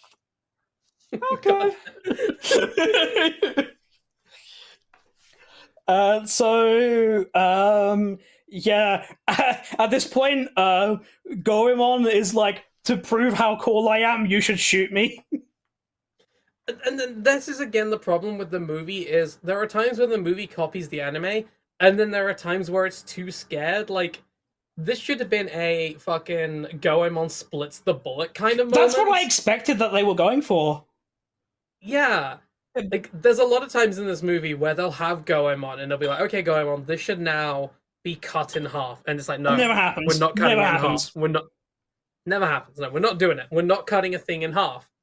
Don't have the budget. We don't have the CGI budget. So yeah, instead you had the CG budget for the stupid fucking CG mansion. So yeah, instead of him cutting the bullet, which is what you think he's going to do, he just sort of jumps out of the way of it. Instead, yeah, he jumps out of the way, puts his sword at Jigen's throat, and Jigen's like, "Yeah, I could shoot you." And Goemon's like, "Yeah, I could cut your neck," and then they fuck. Yeah, then they fuck and they all eat dango together, I guess. Yep. I can't be fucking yeah, at this Listeners, point, it's up to you if you believe they're actually fucking. At this point, they are, yes. At this point, Lupin honestly, showcases... this movie is just not worth me arguing. Lupin showcases the art of the deal at this point. Yeah. Fuck off. Goemon asks him for $50K a month, and to which Lupin negotiates him up to $200K a month. Listen, you're gonna be my boyfriend, you're gonna be my polycule. I think you're worth a lot of money, so I'm gonna boost your self-esteem by paying you. Yeah, it's the art of the deal. But anyway, we need to leave the art of the deal after everyone enjoys dumplings, because it's time to watch fucking Zenigata go and see Pramuk's number 2, the mommy-looking woman from the helicopter scene. It's like, hey, Lupin's going after you. Pramuk should watch out. Hello, this is me speaking to you, Inspector Zenigata, in very, very badly dubbed over English. Yeah, she's terribly Why dubbed. did they have them speak English? I don't know. Why? Hello, Inspector Zenigata. There's no even. What It's not was the consistent either. point? What was the point? It's okay. The worst is yet to come because we've got like Michael speaking in English for like long Oh my periods of God. time. Just why? Why? Don't worry about it. Zenigata's English works because he sounds but like a I think- cartoon character and acts like a cartoon character. I'm gonna be honest. But for like Zenigata's pretty much English? everyone No, else. the actor who plays Zenigata sounds like he can speak English properly and is hamming. Exactly. it up. Yeah. That's what Oh, it sounds yeah. like. No one else in this movie, even the people who are native Nope. English speakers, can speak English. Yep. It's literally the only character actor in this film who I think could speak English correctly. And again, one of the actors is Australian and another one is American, and they also cannot speak English. I don't understand. I don't understand. Yeah, so he tells her that Lupin is gonna attack on the 31st, and pretty please will you let me in there to stop him. Definitely not going to arrest you. I will not arrest you. Yeah, understandably she's like, no officer, please fuck off. Which is correct. Yeah. Just correct. Yeah, you tell the police to fuck off, even while Miss Bling. I thought this was Fujiko in disguise. No, at it's first. it's the weird RPG lady. Goth Yeah, girl. yeah. I've called her Miss Bling because she's always covered in like shiny shit. Yeah, Yeah, Michael has fucking school shooter Miss Bling and fucking yeah. Psycho. Well, I kind of for a scene later on, I called her Fujiko's Goth GF, but yeah, I mean, yeah, understandable. So Again, writing a better movie where Fujiko realizes that that men are not for her. Well, there and she are- shacks up with another woman. there is like definitely for male gaze reasons, but there is some like weird lesbian shit there going on later on. Yeah, we'll but- get to that.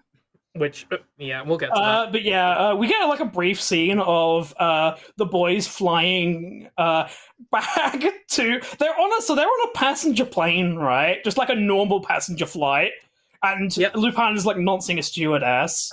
And then, That is his wife. That is the actor's wife. oh really? Huh? Interesting. Yeah, that's Um, the actor's actual wife, and the old guy you see at the front of that section, that's Monkey Yeah. Punch. Huh?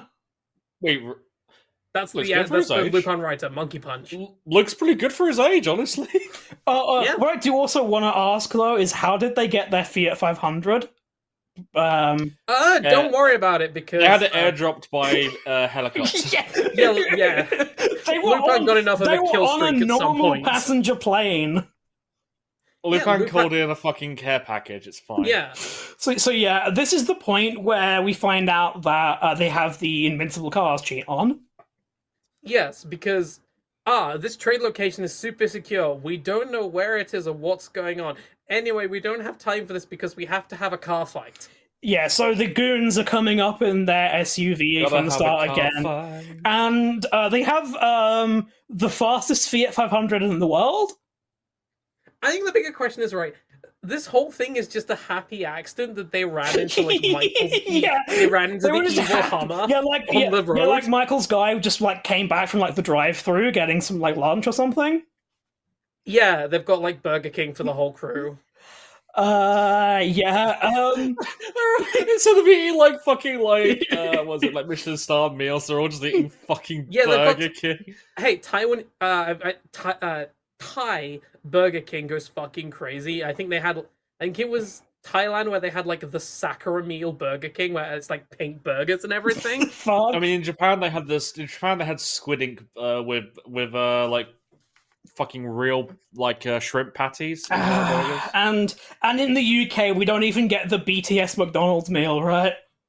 No, it's Do you know what? Do you know what the BTS McDonald's meal is? I don't even know what the fuck it consisted of. I just found it very funny that It's- UK BTS no, fans got no, really angry that okay. it wasn't here. Do you know why the UK doesn't get like these weird like meals that are just like this guy's meal and this person's meal and this band's meal? Do you know why? Why? Because they're just meals that exist. It's Oh, like the right. BTS meal is a 6-piece McNug and like fries or something.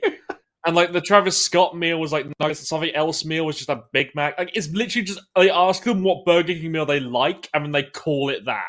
Mm. It's the dumbest one of these. It's the smartest from a marketing perspective because people go to McDonald's to buy the food they already have, Mm. but in a package that says it's like your favorite artist. I had a It's McRib. so- I had a McRib once in Germany. It fucking sucks. I don't get what the hype of it is. I had a McRib in Germany. It's fine. I don't get what the hype is. I had a McRib in America. It was pretty good. Like they're fine. They're actually. I enjoyed it more than a lot of the other stuff on the menu, but like I don't understand the craziness of it. The problem was that the McRib was shown up by the eggnog milkshake I had when I was in when I was in Florida. So Ah. Can't go there Much anymore. tastier. Nope. Oh well. Nothing of value was lost. I can still go there. You I'm can. fine. Yeah. Fuck you. Yeah, we're doing a live show where Ryan flies to What? Florida and we're just remoting him by webcam. Yeah, somehow DeSantis will still find a way to like arrest the laptops that like he's streaming us from. I'm just imagining like the policeman just showing up and putting handcuffs on the laptop. Like, Immediately like gunning down the laptops that we're like Skyping in from. your laptop, 10 o'clock, fire! So yeah, that car gets like rammed by the SUV and it does absolutely no damage to it whatsoever. It's fine. They are driving a full massive GMC Hummer. And yeah, again, how the fuck have they gang gotten are that to in a Thailand? Fiat 500. Yes. Lupin like dives out the window into the. Oh, not yet. First, First, they do like a J-turn thing, and then like rams the SUV back with an impossible amount of force for an SUV, and they actually dent like the SUV with the Fiat 500. Again, their car is fine. The Fiat 500 is made of pure baguettinium. Why is it made? Oh wait, no. It's Italian. You do. It's Italian. Yeah, I know. I don't know why I associate it's an Italian car company that makes most of their cars in Poland. I don't know where you're getting the French from in this. My brain just mixed Fiat and Renault up. That's it. Like my brain just like I have a brilliant idea for a joke. I will make it. Oh, Yeah. you got it the wrong way around. So the boys in the car get the great idea of, well, that car seems immortal, so why don't we instead use the power of gun and shoot them in the head? Yeah, they do just escalate it from harmless bumpy bumps to all right, I'm just gonna kill you now. yeah. So Lupin just sort of hops out of the car, Yep. and Jigen and Goemon have to learn how a car works. Pierre, Yep. no, it's Jigen going on and Pierre. Oh, it's Pierre, you're right. Because Yeah. Pierre's there doing hacker boy shit in the front. Well, he's also like he's like yeah. So Jigen is operating the steering wheel while Pierre is working the pedals with his hands. Yes. So, but this is honestly, this feels like a Lupin skit. Like at this point, Oh yeah, this is You know what I this is mean? a fun. This is a fun scene. this feels correct. That bit is fun. It's the action scene that it's stuck in is terrible. Yeah. Yeah. So Lupin sort of hops in and has a really boring fight with the guy inside the car. Oh yeah, he has Royal trying to shoot him, and he has the fucking Psycho trying to hit him with his axes, and he's just dodging. Yeah, he sort of somehow. punches them a little bit, burns one of them with a cigarette when he tries to grab him, and then he just leaves. Yeah. Nothing in this fight whatsoever. No, I mean what he does is he distracts them long enough for Goemon to be like, "Fuck this shit," and put his not cut the car in half as he should have Goemon done. could have just jumped on the car to begin with in the first place. Lupin Yes. contributed nothing. Yeah, Lupin did nothing. Goemon should have just gotten up here and cut the car. Well, it's like say they make a point of him like showing him like preparing the blade to do his like super cool charge attack, and they show like the blade slicing through the car, so you think, okay, the car is going to be sliced in half. No, it just like goes front over back, and Goemon leaps off. And then just sort of lands fine, kind of. I have cut something worthless. Motherfucker, you have not cut anything. You cut fuck all, yeah. Yeah, now we get fan service scene. Oh, yeah, we need to see Fujiko in the bath because she's Fujiko. Yeah, we see Fujiko in the bath. We see her cutie goth girlfriend, she's in lingerie on Fujiko's bed for some reason. Yeah, yes. And they have a fight together, brackets, lesbian, brackets, male gaze. What's it called? There's a fucking like wrestling review thing I watch where whenever like there's like two women doing random lesbian shit just to get views, it's called lesbian poll.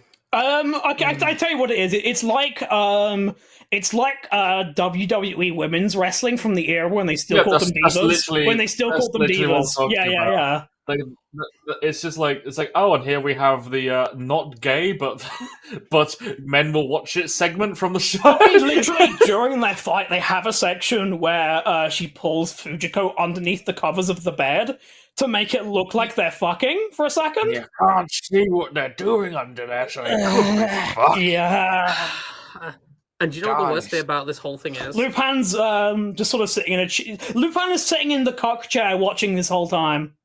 Lupin's just sitting there smoking a cigarette. Yeah, it's pretty good. Dressed in a Superman outfit, you know? Fuck you. The entire scene is scored with stock sound effects for punches and everything, and like the sheep movement. Like I was half expected to hear like as like or like a woo! The bed springs when it's oh god. Yeah, this is not a good scene. No. Oh no, two nearly naked women have grappled each other and are holding each other in a sleeper. Why would I be watching this in the... Okay, for sapphic reasons, there is a slight enjoyment to this scene, but it is a bad scene. For heterosexual reasons, there's a large enjoyment to the scene, but it's a bad scene. Yeah, what they said. It's misogynistic as well. Because Lupin is watching and being a dick. Obviously. Yeah, again, this is... Ryan, you are a male misogynist, so you don't count in this. You don't count in this conversation. But thank you very much. The sapphic girlies here. There is the line between acknowledging that this is harmful to women, including yourself, but also being like, yeah, but it is also kind of hot. I mean, I'm not gonna say this is how I fuck, but it is how I fuck.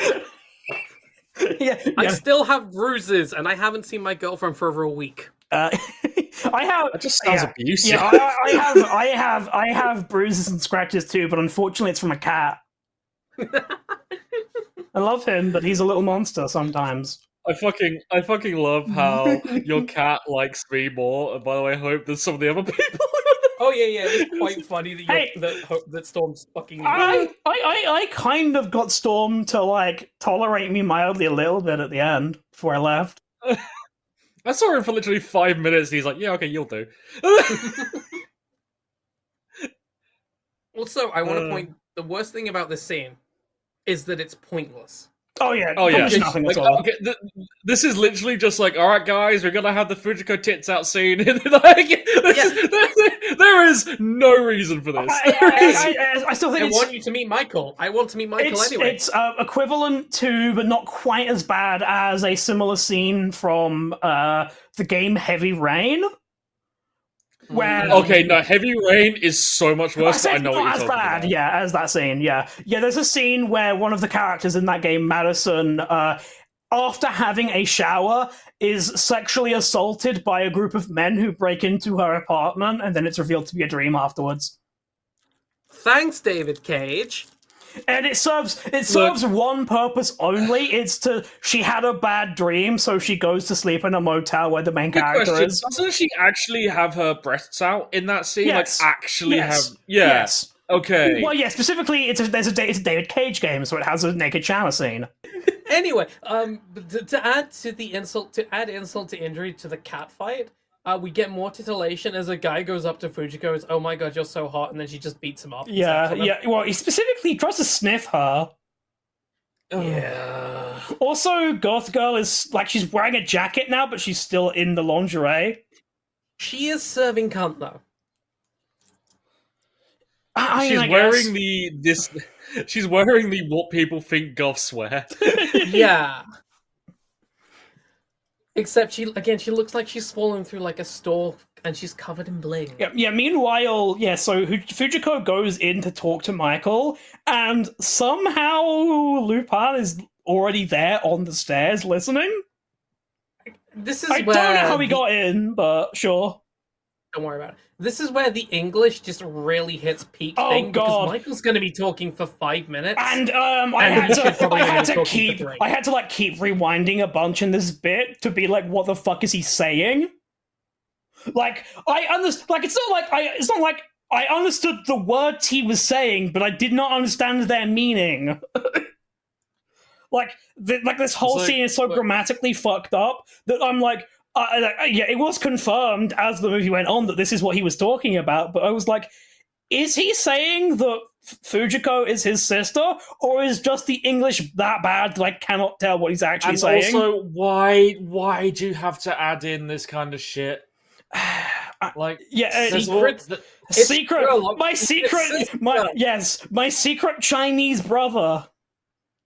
Michael has sissy hypnoed everyone to think that they're related to her. No. Specifically, we learn later on in the movie that Fujiko sissy hypnoed everyone into. Yes. Well, no, she sissy hypnoed Michael to trick him. All right. Speaking of all of his annoyance, I need to go to the bathroom. So you can cut me saying that, but I need to go. That's fine. Anyway. We're totally leaving that in. So yeah, while Ryan goes to have a wank thinking about Fujiko Mine, which is also what Michael is doing right now, despite the fact he thinks that she's his sister. There are some incestuous vibes between these two. Yeah, they don't even have a coffin. God damn it. So yeah, he is like, I plan to steal the Crimson Heart and reunite it so that my hot sister can wear it. Because I'm a simp for my sister. I love my sister. Yeah, I want to fuck my sister so bad. Again, when in Thailand. Yeah, and then Lupin basically pops up from the stairs and goes, yo, this bitch wants to fuck his sister? What a cunt! What a fucking loser! He basically blows his own cover just to own Michael and make him look like a little bitch, which is very funny. Yeah, no, I mean that is the right thing to do. If someone's like, "I wish to fuck my sister," you should 100% come out and go, "Yo, you're just like the guy in Oremio." Listen, guy. Look, I know you like to play Crusader Kings 3, but sometimes fiction is fiction. You need to leave it there. Listen, yeah, you should not be taking fucking Oremio as a fucking role model. Anyway, let's just summarize the plot and keep this movie moving forward. So, Dawson was actually bad because he shot Edward Lamb, and that's my dad. My name is it's not Michael Lee, it's Michael Lamb. And he's our dad, Fujiko. Oh, shit. Anyway, why are you still DTF after all that? Yeah, also, in a scene a little bit after this, I can't exactly remember when it is, because I don't think I noted it properly down, but there is a scene a little later on where Lupin is like, are you really half Chinese? Yes, no, it's when he sits next to her Yeah. at the buy sell thing, and then it comes up again at the end, and she's like, "Yeah, no, I fucking tricked the guy. Yeah, absolutely not. No, I'm not. I tricked him because he was gonna fucking kill himself otherwise, and you needed your dark mirror, Lupin, the other half Please. of the infinite. Yeah, terrible he was thieves. like please, if I can't see my sister's feet pics, I will kill myself. Guy was also like moonlight as a Minecraft YouTuber, I guess. Yeah, so my subheading for the next section of the movie was just called Security Nonce Zenigata. Oh, right, yeah. Zenigata's like, I want to go. Let me go. Let me bust. And the police like, no, fuck you. We don't want to. But I pinky promise that my boy is gonna come. Oh, very well, Zenigata. If you pinky promised, fine. Yeah, you better not fuck this up, Zenigata. Yeah, you better not checks runtime of movie. Fuck this up. Yes. Yeah, Zenigata, you better not fuck this up like you fuck up everything every time you ever appear in a Lupin scene. Honestly, do you want to know a fun fact? Yeah. There's a bit in part 5 where Zenigata gets bonked on the head, sees all the bits about Lupin the Third, all these like Lupin documents, and assumes I must be a master thief like Lupin the Third, and he's actually an insane level of skill criminal. And Lupin has to like beat Zenigata to the heist and then uncriminalify him to get his buddy back. He Pepe Sylvia'd himself into being a criminal. Yes. Like, a lot of people don't like part 5 because like Lupin just having the magic eyepiece. It's like JoJo. Yeah, like part 5, Lupin has a magic eyepiece for doing hacker things, and he also has a adopted trans girl daughter. He sort of also has one of those in the scene coming up now. Yes, he does. Yes. But so Lupin enters this secure facility, this secure auction, dressed like a dressed as homosexual. Austin Powers. He is dressed as Asian Austin Powers. I was going to say he dresses up as a homosexual. Yes, Austin Powers. Yeah, he sits next to Fujiko, gives her an earpiece, is like, yo, I know you basically in the last scene we were in together said that you were not going to help me. But would you like to help me? Also, I'm going to conspicuously talk into my coat. Yeah, sure. Now we get like the absolute most baffling thing here, because like this is all like we're at like the end of like illegal auction. Yeah, so we need to make this clear, audience. We're not actually going to lie. I feel like this is a time where we do not need to lie to the audience, because what is happening is so strange and so stupid. I do not understand what is happening in this bit coming up, but what I can say is leading into this, this is like the end of like the illegal auction, and they're like, yes. But we have one more thing. Yeah, they have a hype man. They have a fucking hype man. We have naming all of the criminals in this room in case the police are listening. Yeah, criminal number 1, Mr. Zhang with the necklace. Criminal number 2, Mr. Pramuk with the ruby. Yeah, gentlemen. Yeah, so we're going to do a special kind of transaction in which the audience may not participate as an auction, and we're going to put them inside a soundproof booth so you can also not hear what they're talking about. Yeah, we're going to be playing Deal or No Deal. At this point, it's like, well, like if I was in the audience at this point, I'd be like, "What am I getting here? I'm going home." Yeah, no, the audience are wildly cheering and applauding. You can't see what's going on. It's two guys in a box. Holy shit! It's my boss, the head of the crime syndicate. Boss, the only person who knows what's going on is Lupin, because he has the magic glasses that for some reason also allows Fujiko to read the subtitles. Yes.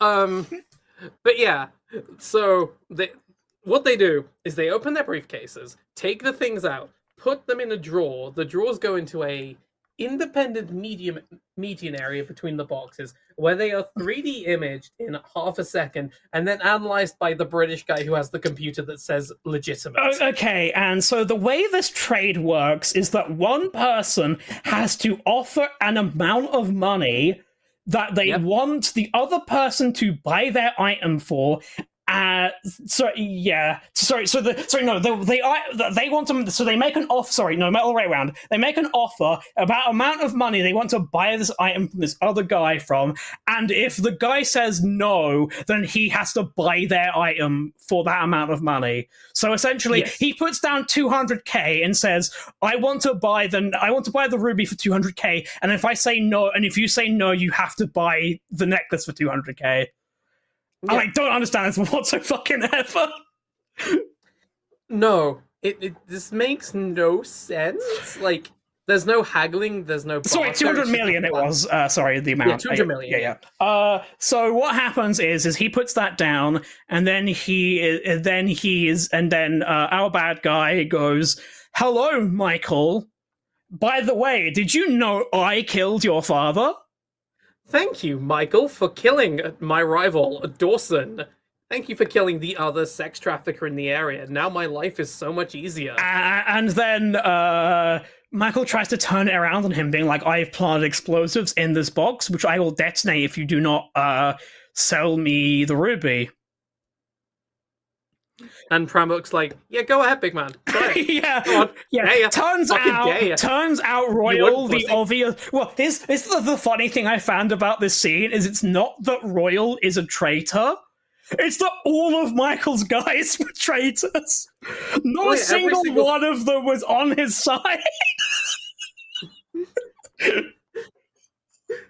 Yeah, Michael sold out his real friends for some fake friends, and then he learned, holy shit, I understood, they were, hinting at Royal, but I found it so fucking funny that none of them were on his side to begin with.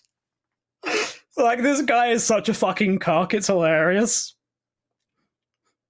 Yeah. And so of course he gets. I like how I come back to this guy is such a fucking cuck. So he's forced to sell the necklace to the guy now. Yeah. Because that's how it works. This whole plan. Okay, this whole plan was the worst fucking idea in the world. Can I just say, I don't think in the anime they ever have this bad an idea. No. This was the worst idea in the world. There is no scenario. There is no scenario where this could have worked for Michael. Nope. Because I fully believe that even if Royal wasn't a turncoat, this guy would straight dead ass be like, "Okay, I will not let you have the satisfaction of winning, so just kill both of us." Kill me, cunt. You're gonna say this right now. I'm just gonna say this right now. Can we stop having fucking OCs in these fucking things? What I love about him is that he's not even a good OC. They try to make him cool, but he fucks up at everything he does.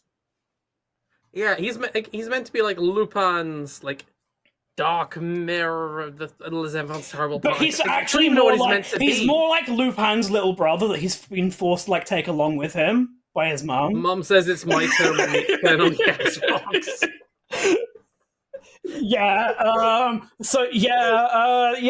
He gets the necklace. Him and his boys just fuck off. Michael is coping and seething. Yeah. Lupin is like, I don't know about this one, Chief. Let's go home.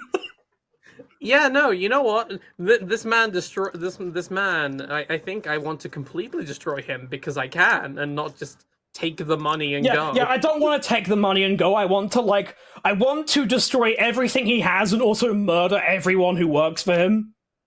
Yeah.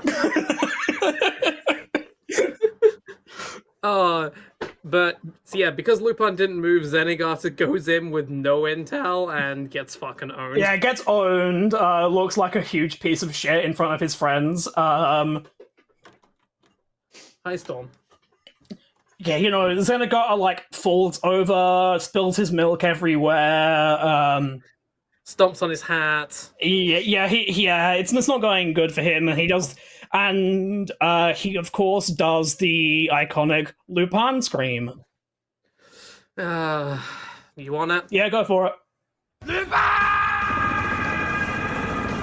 Oh, in drop form, I thought you were gonna go for it.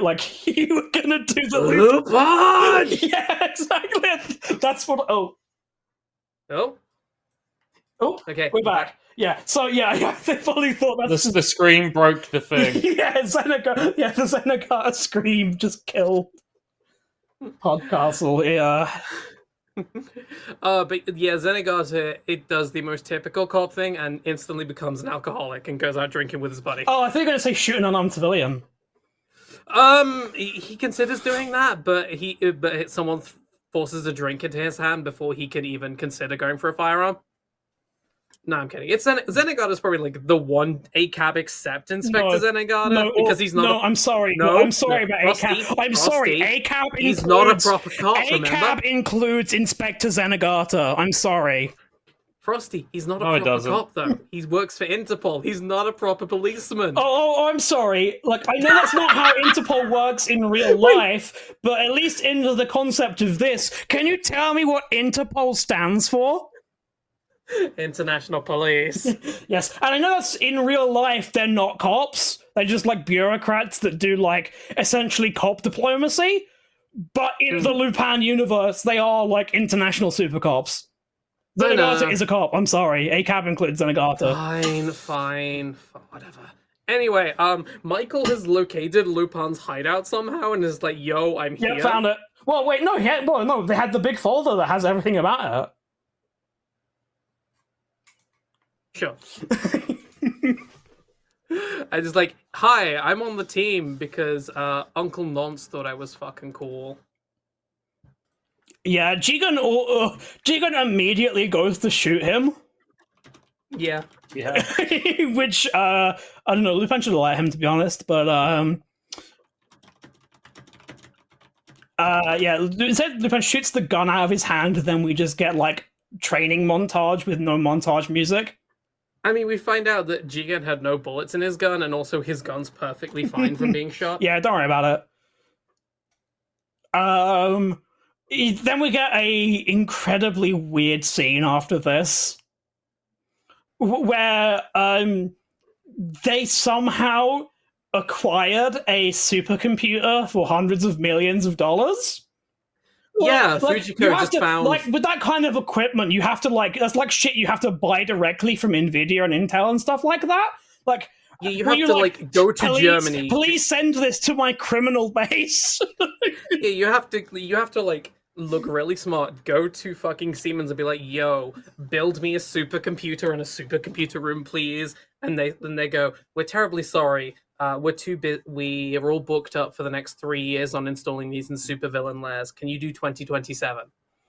Sort of thing. Listen, I'm sorry, but last time we worked with Japan, it didn't go so well. Listen, we're too busy building trains for the Mexican government. Oh god. Oh, okay. That the HST is yet to be destroyed, but it's inevitable. Look, can we not add ourselves to the list of casualties by the Mexican government? Yeah, that's fair. That's fair. So... Ryan has no idea what we're on about. No, No. For his health and safety, it's better for him that he doesn't know. Yeah, Ryan, did you plan to visit Mexico at all?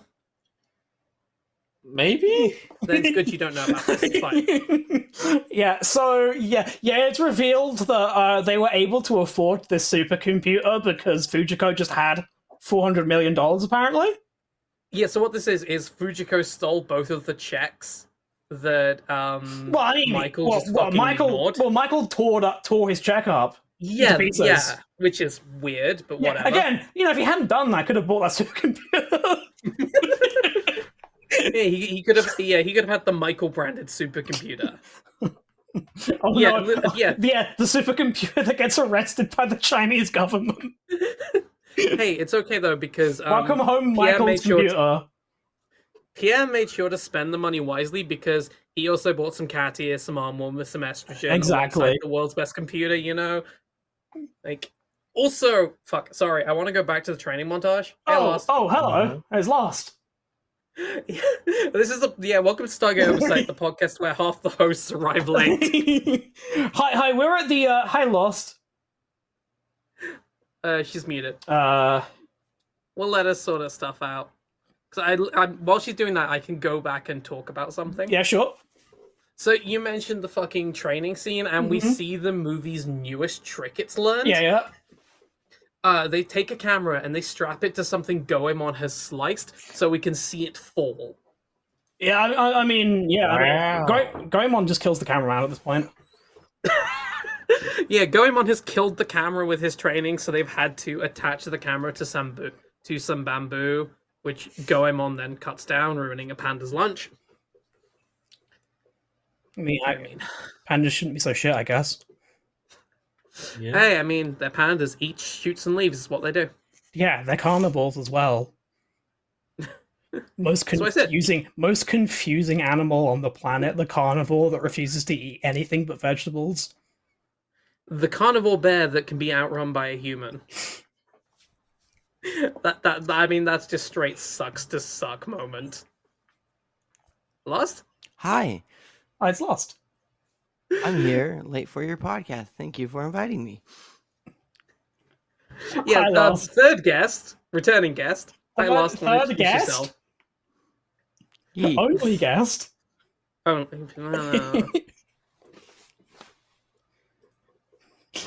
Are the rest This of us movie is guests? awesome.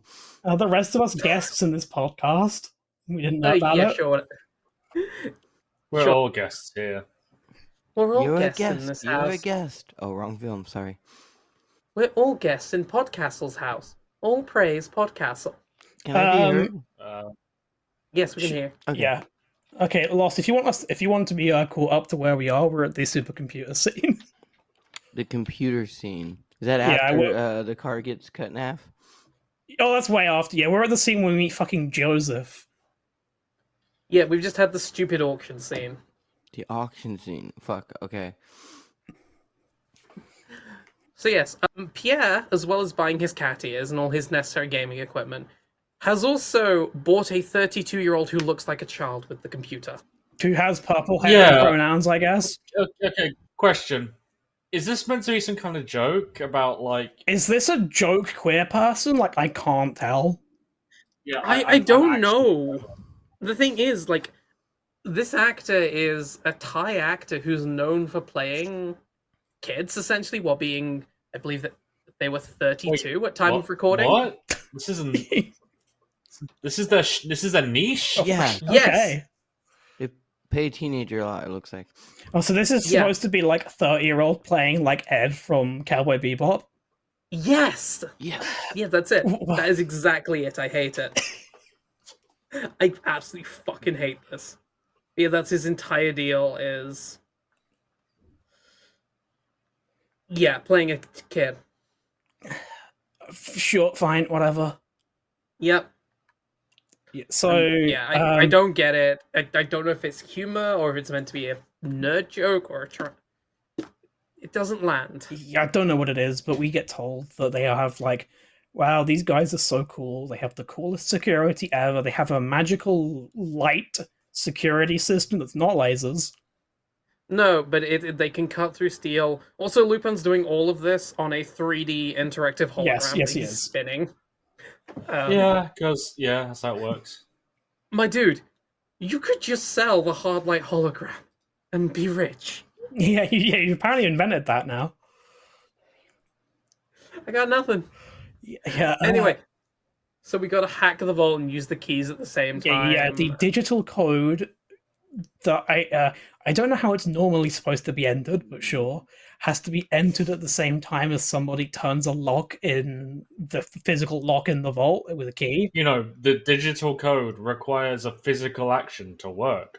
I guess there's like a third person back at like a command base who has them on camera and they go 3, 2, 1, tappity tappity tap, turn, turn, turn. It's so dumb. It's getting like It is very it's dumb. going to be even dumber when we see something later on in the movie. But This whole movie is dumb, Frosty. so Goemon enters his mind palace. Goemon goes fucking Super Saiyan. Yeah, to like figure out how like the weird light security system works, and for somehow his like he mind palaces into figuring out there's a glitch in the system whether you can just walk through it every 72 hours. Well, I think the problem is they have to give Goemon something to do, so they make him a little comic where he's just like vibrating, and then he just like starts scoffing rice balls and passes out half-eaten food. Yay! Yeah. So yeah, they're like, all right, everybody, we've got our plan now. We attack. We hack question mark them. Hack, tap, bypass.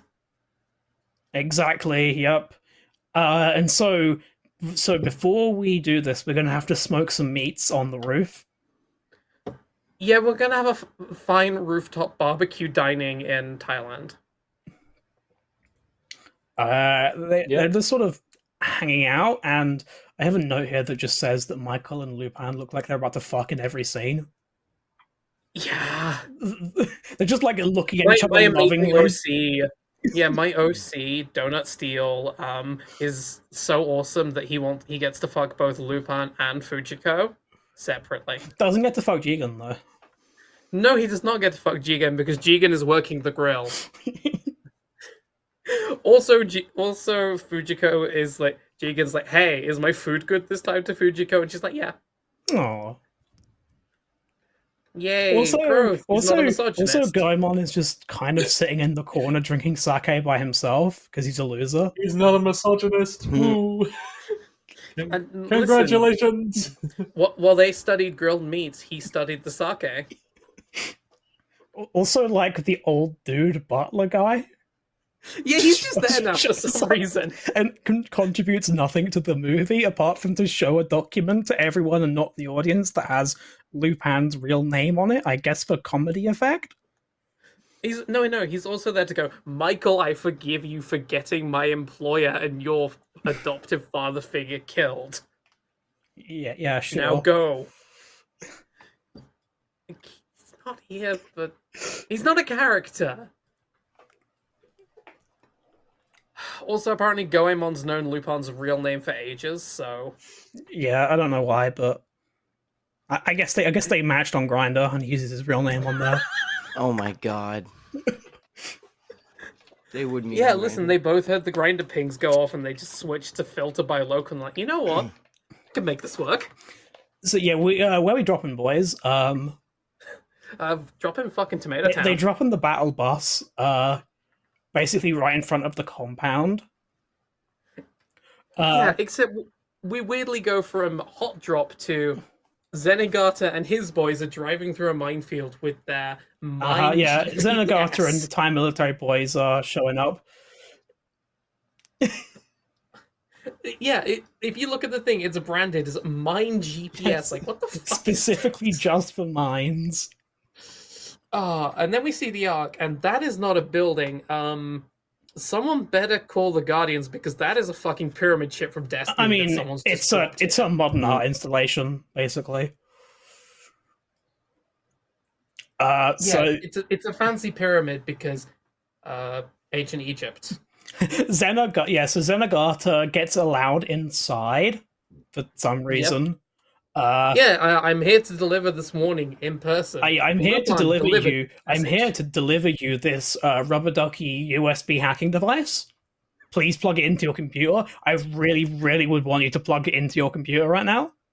By the way, Listen, I am not Lupin. Yeah, we're the My police. name We've already checked the file. is Rupan. Okay, to be The I fourth. I did say this time. I will Lupin the personally Fourth? admit.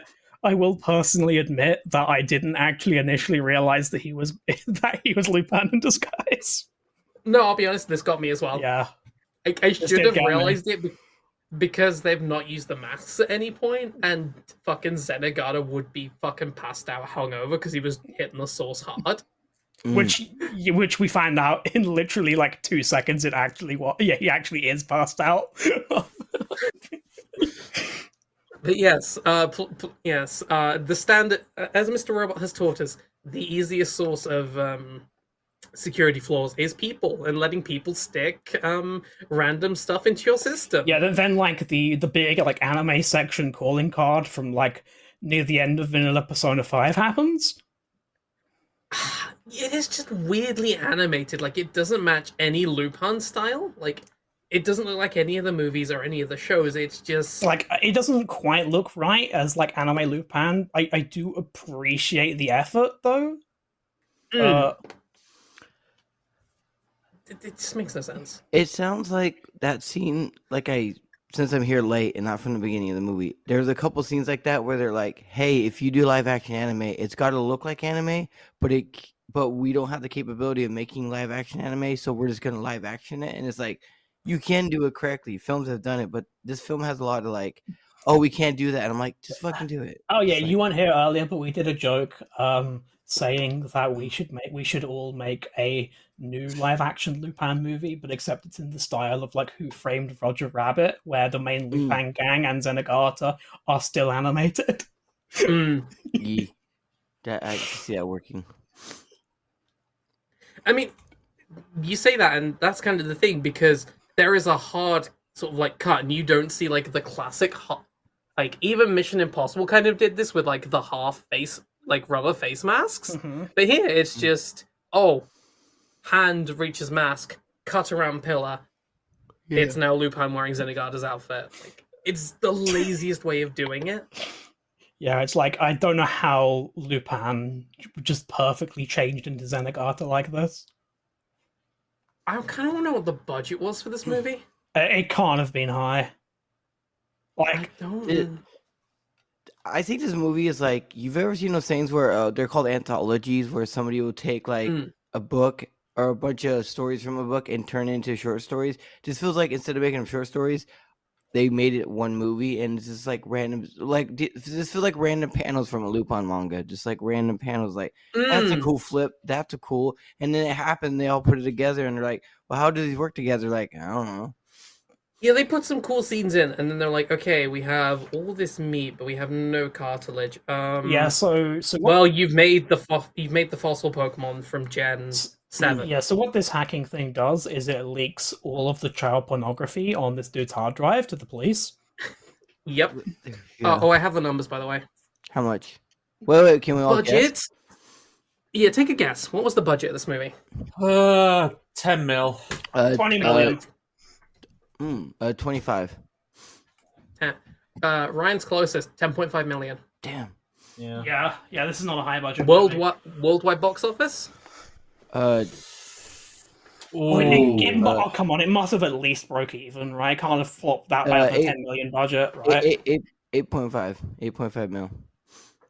8.5? Right? Yeah. How much did it make? I'm thinking 12 mil. 12. Frosty? I'd say like 10, 11 maybe. Okay, you're all wrong. 22.5. Oh. It doubled its money. Okay, well, you say double. It probably only slightly just above broke even, because when it says budget, it tends to be just the production budget, not like the marketing and everything. So yeah. Though actually, I think that's something we do need to touch on with these movies. Is there's some weird some of these Japanese produced movies have to be made for TV, and this also has to be shown on TV. Yeah. Like 90% of the films you see will say is it TBS? I think it's like the broadcast station, TV broadcast station, and they're like, oh, we're gonna fund this. They fund a lot of movies, and it's like, cool. That means it has to be shown on TV at some point. So instead of going from the movie theaters directly to like DVD, it will go directly to fucking 8 o'clock movie. Late night TV. Yeah. Yeah. Which I think is some of the weirdness with this movie is explained by it has to be a TV movie at some point. Was it a TV movie at some point? Yes, that's what we were just saying, right. Frosty. Oh no, I'm saying like it was intended to be. I'm saying, was it though? It's a requirement. Yeah, it's like a legal requirement, basically. All right, okay, yeah. It's kind of like Canadian requirement for X amount of Canadian produced TV being on. All right, TV. Which is why Stargate is produced in Canada. Wait, when you said the budget was 10 million, was that 10 million USD or yen? USD. Oh, okay. Usually, like 10 million yen would be like a $5 budget. That's what I was wondering. I was like, hold on. 10 million yen would probably be like what, 1.5 to like 2.2 million yen. So at this point, the rest of this kind of confuses me. So Lupin and the rest of the gang break into the place, but why is Lupin outside now? So I actually watched this back to try and work out what the fuck was going on. So as Zenigata, they're not let into the main compound. They're let into like the security hut just to the right of the entrance, and that's what you see them breaking out of. Right. Okay. And Fujiko and everyone else decide that we're gonna do a full frontal attack because she's there with like the anti-mine rocket on her rifle. Yeah. Yeah. This is weird. All of this now. Yeah, we just have to have a big action scene for some reason. Yeah. This is not a heist. This is just Part 5 does this, but it's more, hey, we're doing a heist in the middle of the US Navy trying to obliterate a micronation. They brought like their stealth builds in, and then they decided to go loud for some reason. It's silly. But yeah, also the lady who speaks bad English and is always overdubbed, she has a touchscreen anti-hack computer because... Yeah, whatever. Why? But yeah, so yeah, they're all like, our shit is being fucked right now. We're all being hacked, and all of our guys are being murdered. Yeah. Lupin and Michael break into the main base. Goemon finally makes something get partially cut because he slices through it. And then he's like, please, leave me here. I will fight all of these dudes that are trying to come after you. Yeah. And then I realize something that I hate is that fucking Michael brackets Pramuk's boys are like the evil Lupin squad. They have man with blades, man with guns, and woman. They are literally the anti-Lupin team. Yeah, which is really funny is that Goemon goes against Blades guy. And he does beat him. And then cuts him in half, except he doesn't. No, he does. I mean, he doesn't just beat him; he fucking destroys him because. But like he does, like they do the thing where the car game where they show a slice in half and it's like looks like it's going to go in half and then just doesn't, just flops on the floor. No, they cut. I think that's again another TV thing. Yeah. Okay. Is it that they made the camera look like he was being cut in half, but cut away before they showed it because they didn't want to show it. But also, he after being cut in half, he flops to the ground and says, "Wow." Don't worry about it. Yeah. TV mature. Also, fucking Royal takes on Jigen and he's just like, I have a fully automatic weapon. What are you going to do, Mr. Jigen? Oh, this is such a stupid fucking thing he does. Is that he so he throws Jigen his pistol and says, "Here, you can take it." And then Jigen goes, "No thanks, cuck," shoots a nearby rifle on the floor, and then just shoots him with his normal gun. And it's like, you could have just shot the guy? I don't know why you needed to do this. I don't know. It's really silly. And also, Jigen has been, like, shown using, like, regular weapons if he has to. Again, there's, like, a really good episode from Part 5 called 7.62 Duel, where Jigen spends the entire time with a bolt-action sniper dueling another sniper while Lupin is in a valley playing chess. It's such a good episode. Yeah, also, there's a lesbian fight. There's a tease for a lesbian fight again, but then Fujiko just shoots her. The Indiana Jones solution. Yes. Yeah. I felt like a Lupin like animated scene, but executed very poorly. Yeah. Like the humor wasn't there. Okay, but I have a question for this next scene. So these blow-up dolls of Lupin and Michael, do they just have those?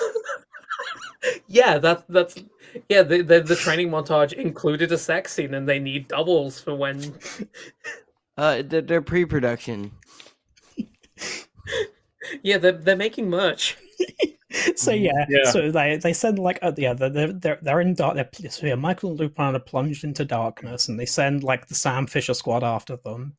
So no. It says they have like something like the army written on like their shoulder patch. I don't know what it exactly says, but it says something like the army. Yeah, so their like genius plan is to lay down on the ground next to a bunch of bodies and then put some blow-up dolls of themselves in the corridor, which the Spec Ops guys will shoot, and then they pop up and gun them down.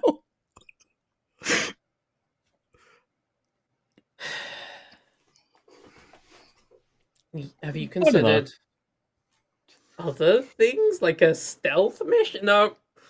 Yeah, they No. just gun them all down and then like run over to an elevator. I guess they go to like the world's longest elevator.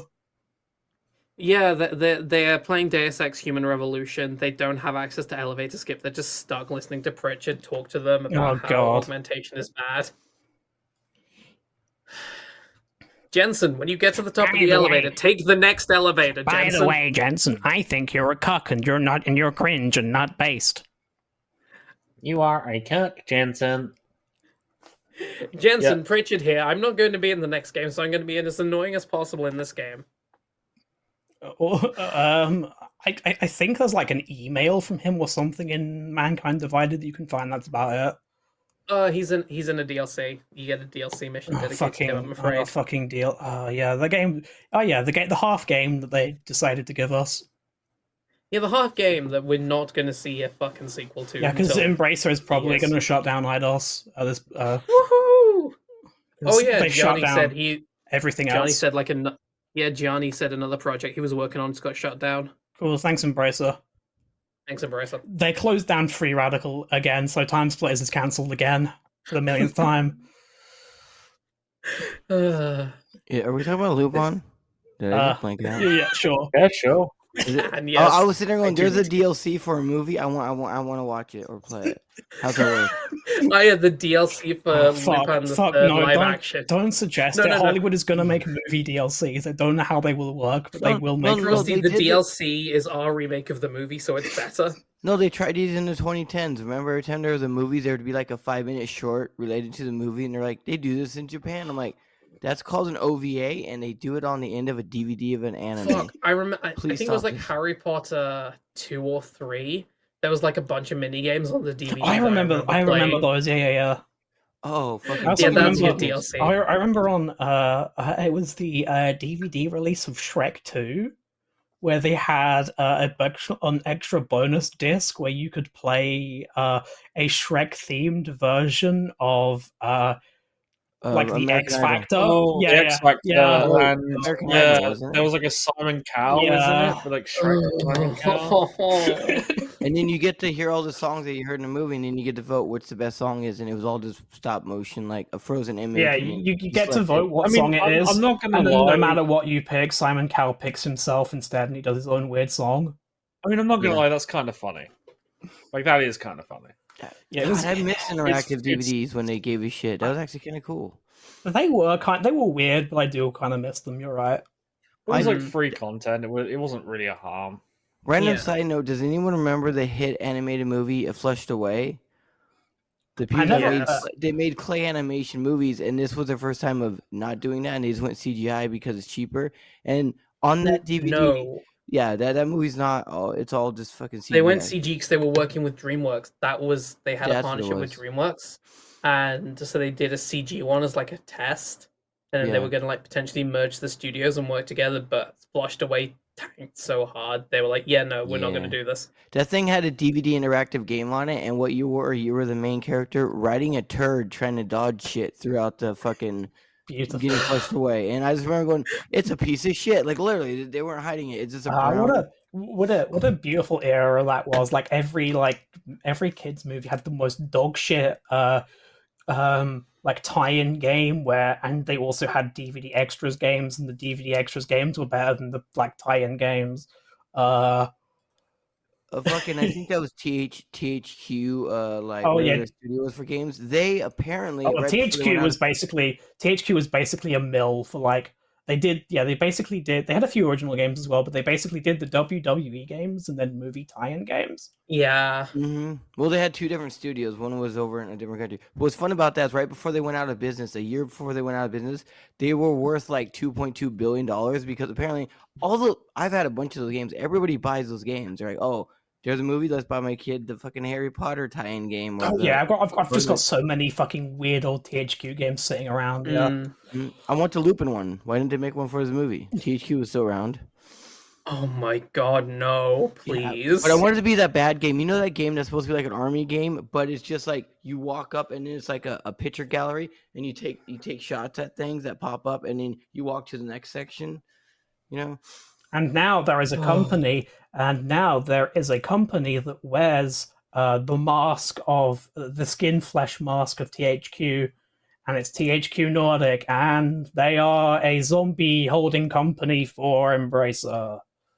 Yeah. But they make games though. They do make decent games. Well, they did until they stopped getting investment seed money from the Saudis, and they started closing all their studios down. Gotcha. I still want my Lupin game. That's all I'm saying. I mean, so do I. But it's got to be based off the movie, not the games, like the movie. And I don't know. I think like a Persona style Lupin game would be really cool. Persona 5. I don't know if I would. Lupin video I mean, game? I don't know if I would want it to be exactly in the style. I would like the sort of theming of it would work, but Yeah, the theming, yeah, and like more like Metal Gear Solid gameplay, but like a little bit of like panache. No, that would be pretty cool. Yeah. It's Oh, never gonna happen, but do you guys know the hit heist game Lupin the Third Treasure, the Sorcerer King for the PS2? Oh come on! Oh no, yeah, no, no. Oh, there's a couple. Wait, is there two? Yeah, there's a couple. There's Lupin PS2 games, and they look like the anime. Okay, Frosty, do you want to fucking do a collab where I sit there and watch you play them or something? Sure, I guess. Are they good? I don't know. We can find out and suffer together. Real quick, sure. can you guess how many Lupin the Third video games exist? 3. 3. Nope. Okay. Anyone How else? many? I thought we both guessed the same number at the exact same time. 25. Wait, what? Fucking Pardon? what? There is a Pardon? Lupin games for arcade. You got the Castlevision, the Famicom, the MX Pilot, a Game Boy. I don't know what the FM Towns is. Super Famicom, PlayStation, Sega Saturn, PS2, GameCube, PS2, and the last one Yeah, came I out see this. called for the DS called Lupin: The Greatest Brain Battle in History, which I think is a How Smart Are You video game using Lupin. Wait, they made Lupin brain training? Yeah. Brain Battle in History, maybe.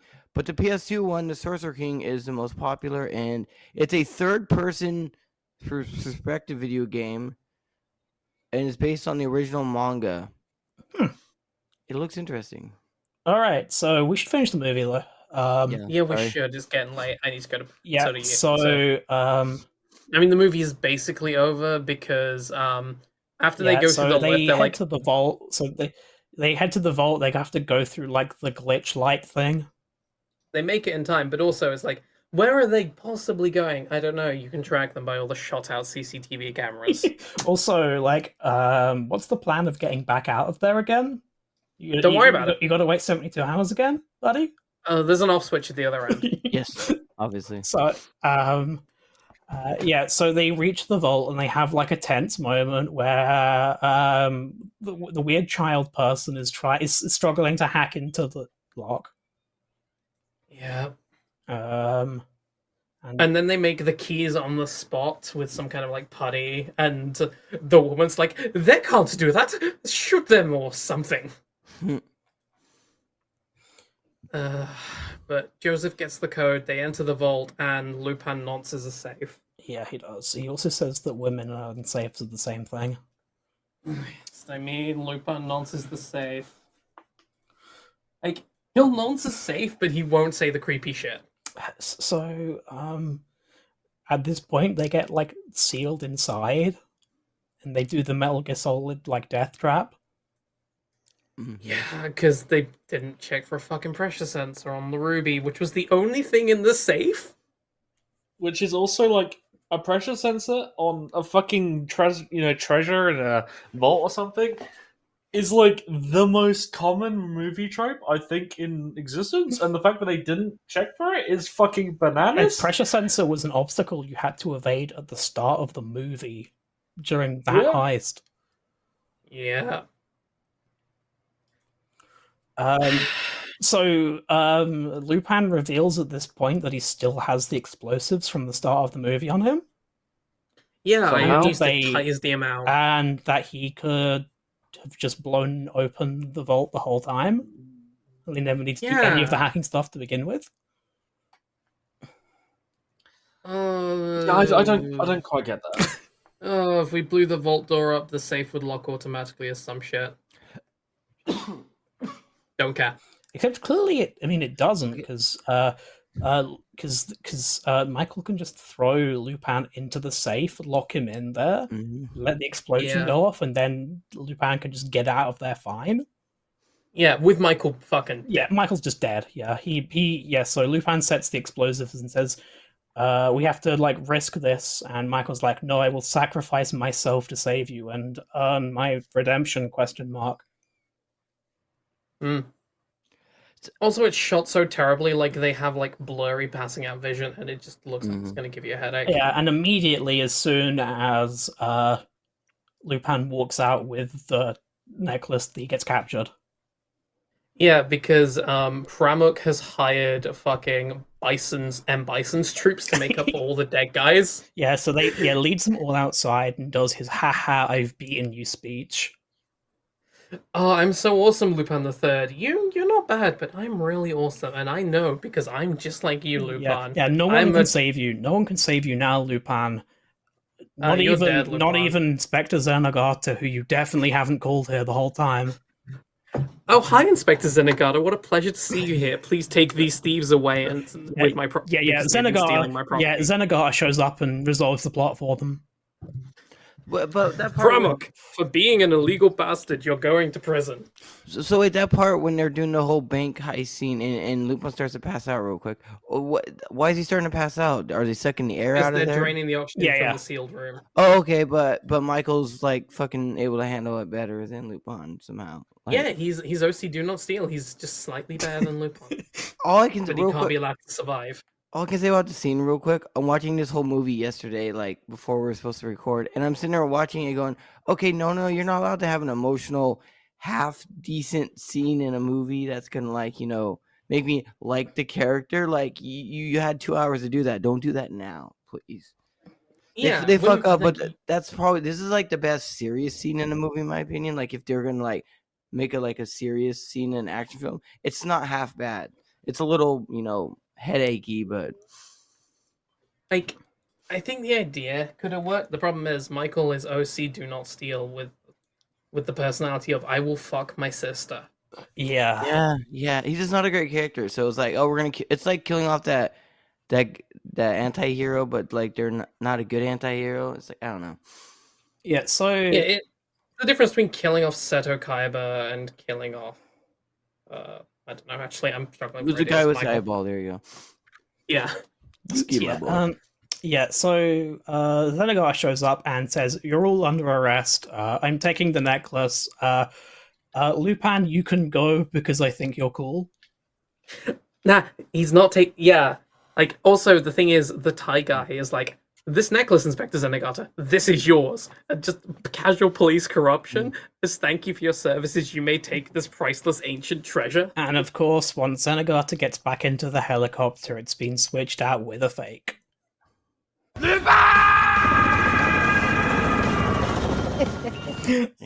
We really lost energy towards the end of this episode. So then they have like a scene where they're all sitting in the car by some docks at a convenient ambush spot. Yeah, please buy the new Fiat 500. Yeah, they're at the convenient ambush spot where Fujiko is like, "Could you please give me the necklace?" Hell yeah! Well, they say no. He says no because you won't fuck me and you won't like give me any cut of this, so no. Yeah, but then he goes to put it around her neck, like, and then he's like, "Yeah, because I put it around your neck. Now you're mine. That's what you said." She's like, "No, I did not."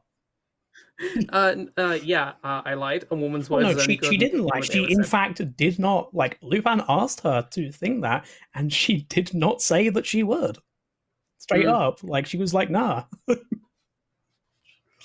And her solution to this problem is the good old tried and true method of call the cops on them.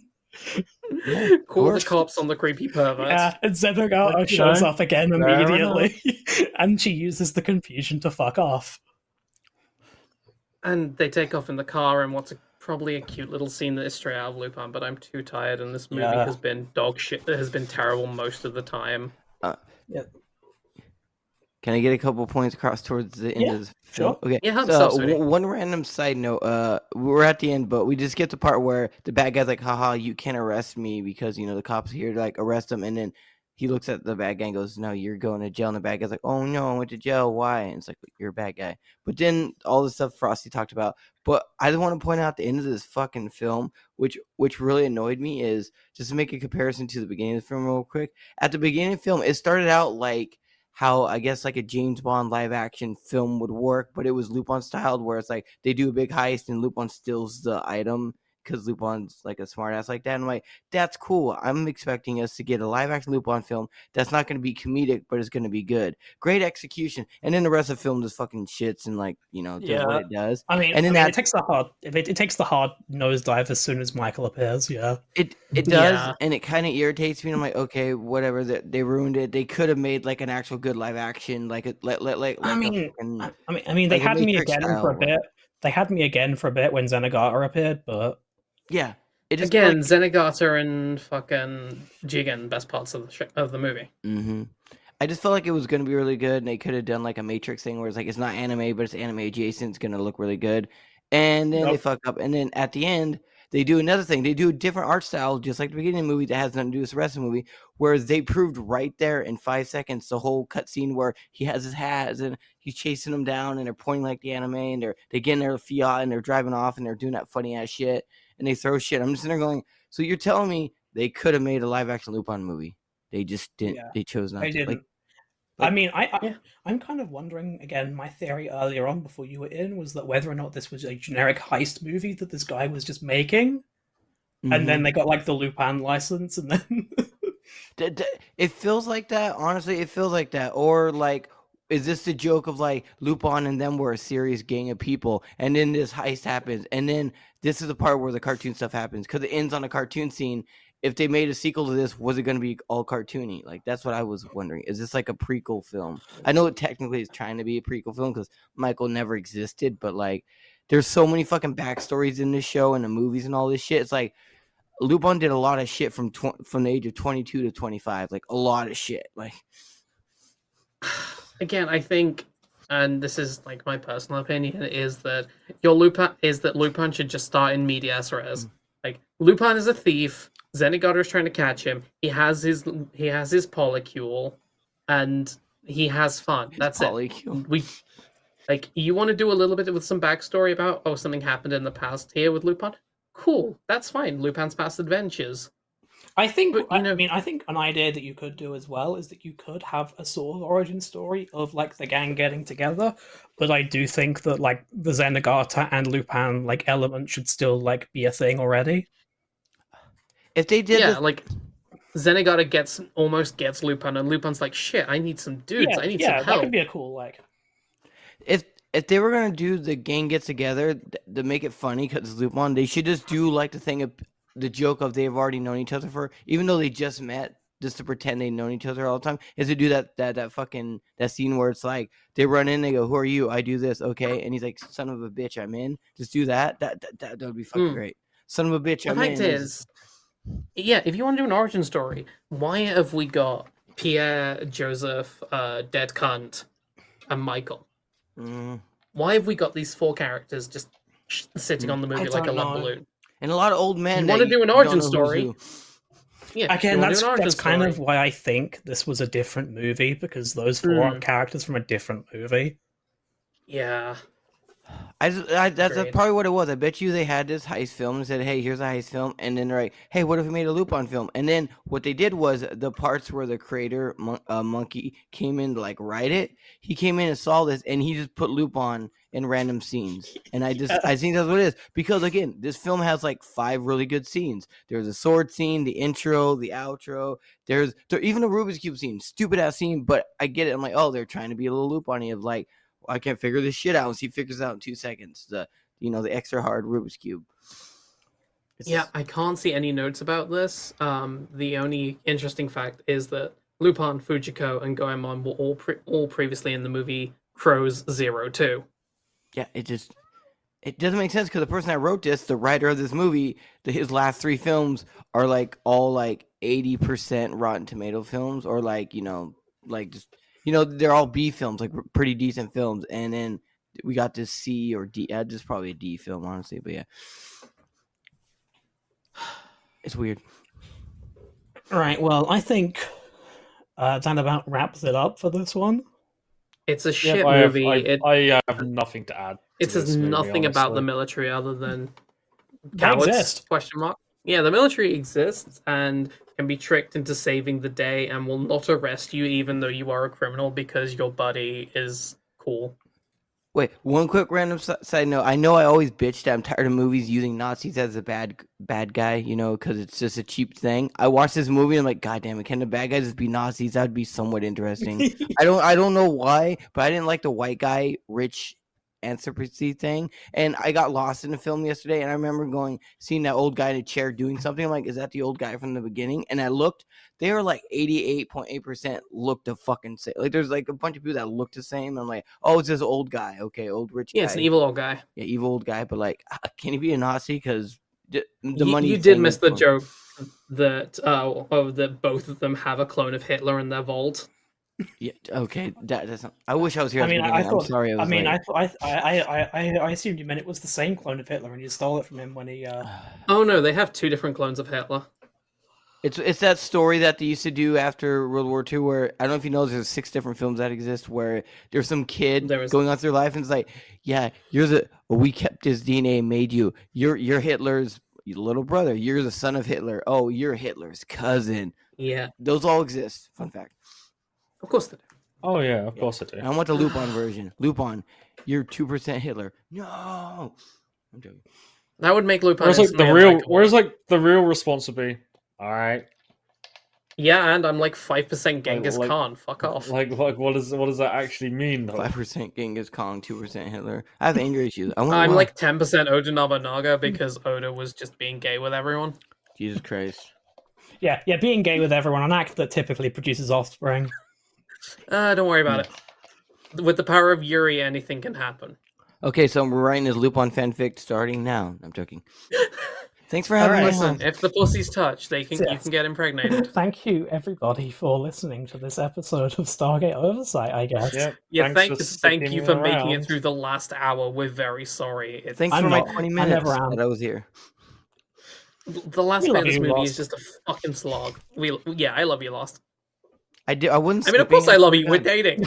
Oh yeah, I would hope you would, but I wasn't sleeping. I swear to God, my alarm went off at the right time and everything. I swear. All right, I wasn't late. This is a heist movie. This is a heist. It's all right. It's all right, Lost. This is a heist film. I came in last minute. You're all gonna leave. Hi, everyone. So yeah, once again, I am Arctisha Frost. I can be found on Twitch as Arctisha Frost. I have a Blue Sky I occasionally post on, and I guess for the time being, I write stuff on Substack now and then, but I don't know. You get bored and forget about it. All that, and there's a new platform that everyone joins because of the whole Nazis thing right now on Substack. For fuck's sake! Yay, Nazis! Yeah, that's a whole thing. Maybe I'll like go into it a little bit next episode as like an aside. Go into do a Substack post about that and fucking the Mickey Mouse Nazis as well. Yeah, sure. Hi, Hope. Sorry. Hi, my name's Hope Fryeroll. You can find me as H Fryeroll on Twitter, Hope Fryeroll on Twitch, and and I'm on Blue Sky as well. I'm Ryan. I'm here. Ryan lives in your phone. Hey, Lost girlfriend. Where can we find you? I'm not lost. Hi. Hi. I'm lost. I'm always lost most of the time. You can find me at twitch.tv/lost of VTuber. Is that right? Yeah. Okay. I don't know how Twitch works. That's about right. Yeah, and they can also find you under my desk. Yeah, just look Lost of VTuber. I'm on everything. I'm inside your TV. Nice. Damn. So, what movie are we doing next week? Do we want to do the bonus episode? Or do we want to do Yakuza next week? Or do we want to do Tom Popo and then both of Ryan's movies? The weird horny noodle movie that I found. Yeah. Yeah. What about the live action Bodybuilder? It's supposed to be a very good movie, Ryan. Okay. Mm-hmm. Okay. What do you want to do, Ryan? I'll do what Frost wants today. What do you want to do, Frosty? Let's do the weird horny noodle movie. Cool. Monday, okay? Yeah, sure. Nope. What the hell is the horny noodle movie? Wednesday, okay?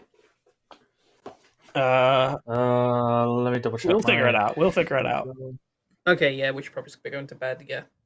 Night viewers, thanks for listening to this so far. Yeah, Fuck next off. episode, I guess, is a movie about a MILF that makes noodles and everyone wants to fuck, I think. Nice. Oh, okay. Now I'm interested. Yee. Good night, everyone. Bye-bye. Bye.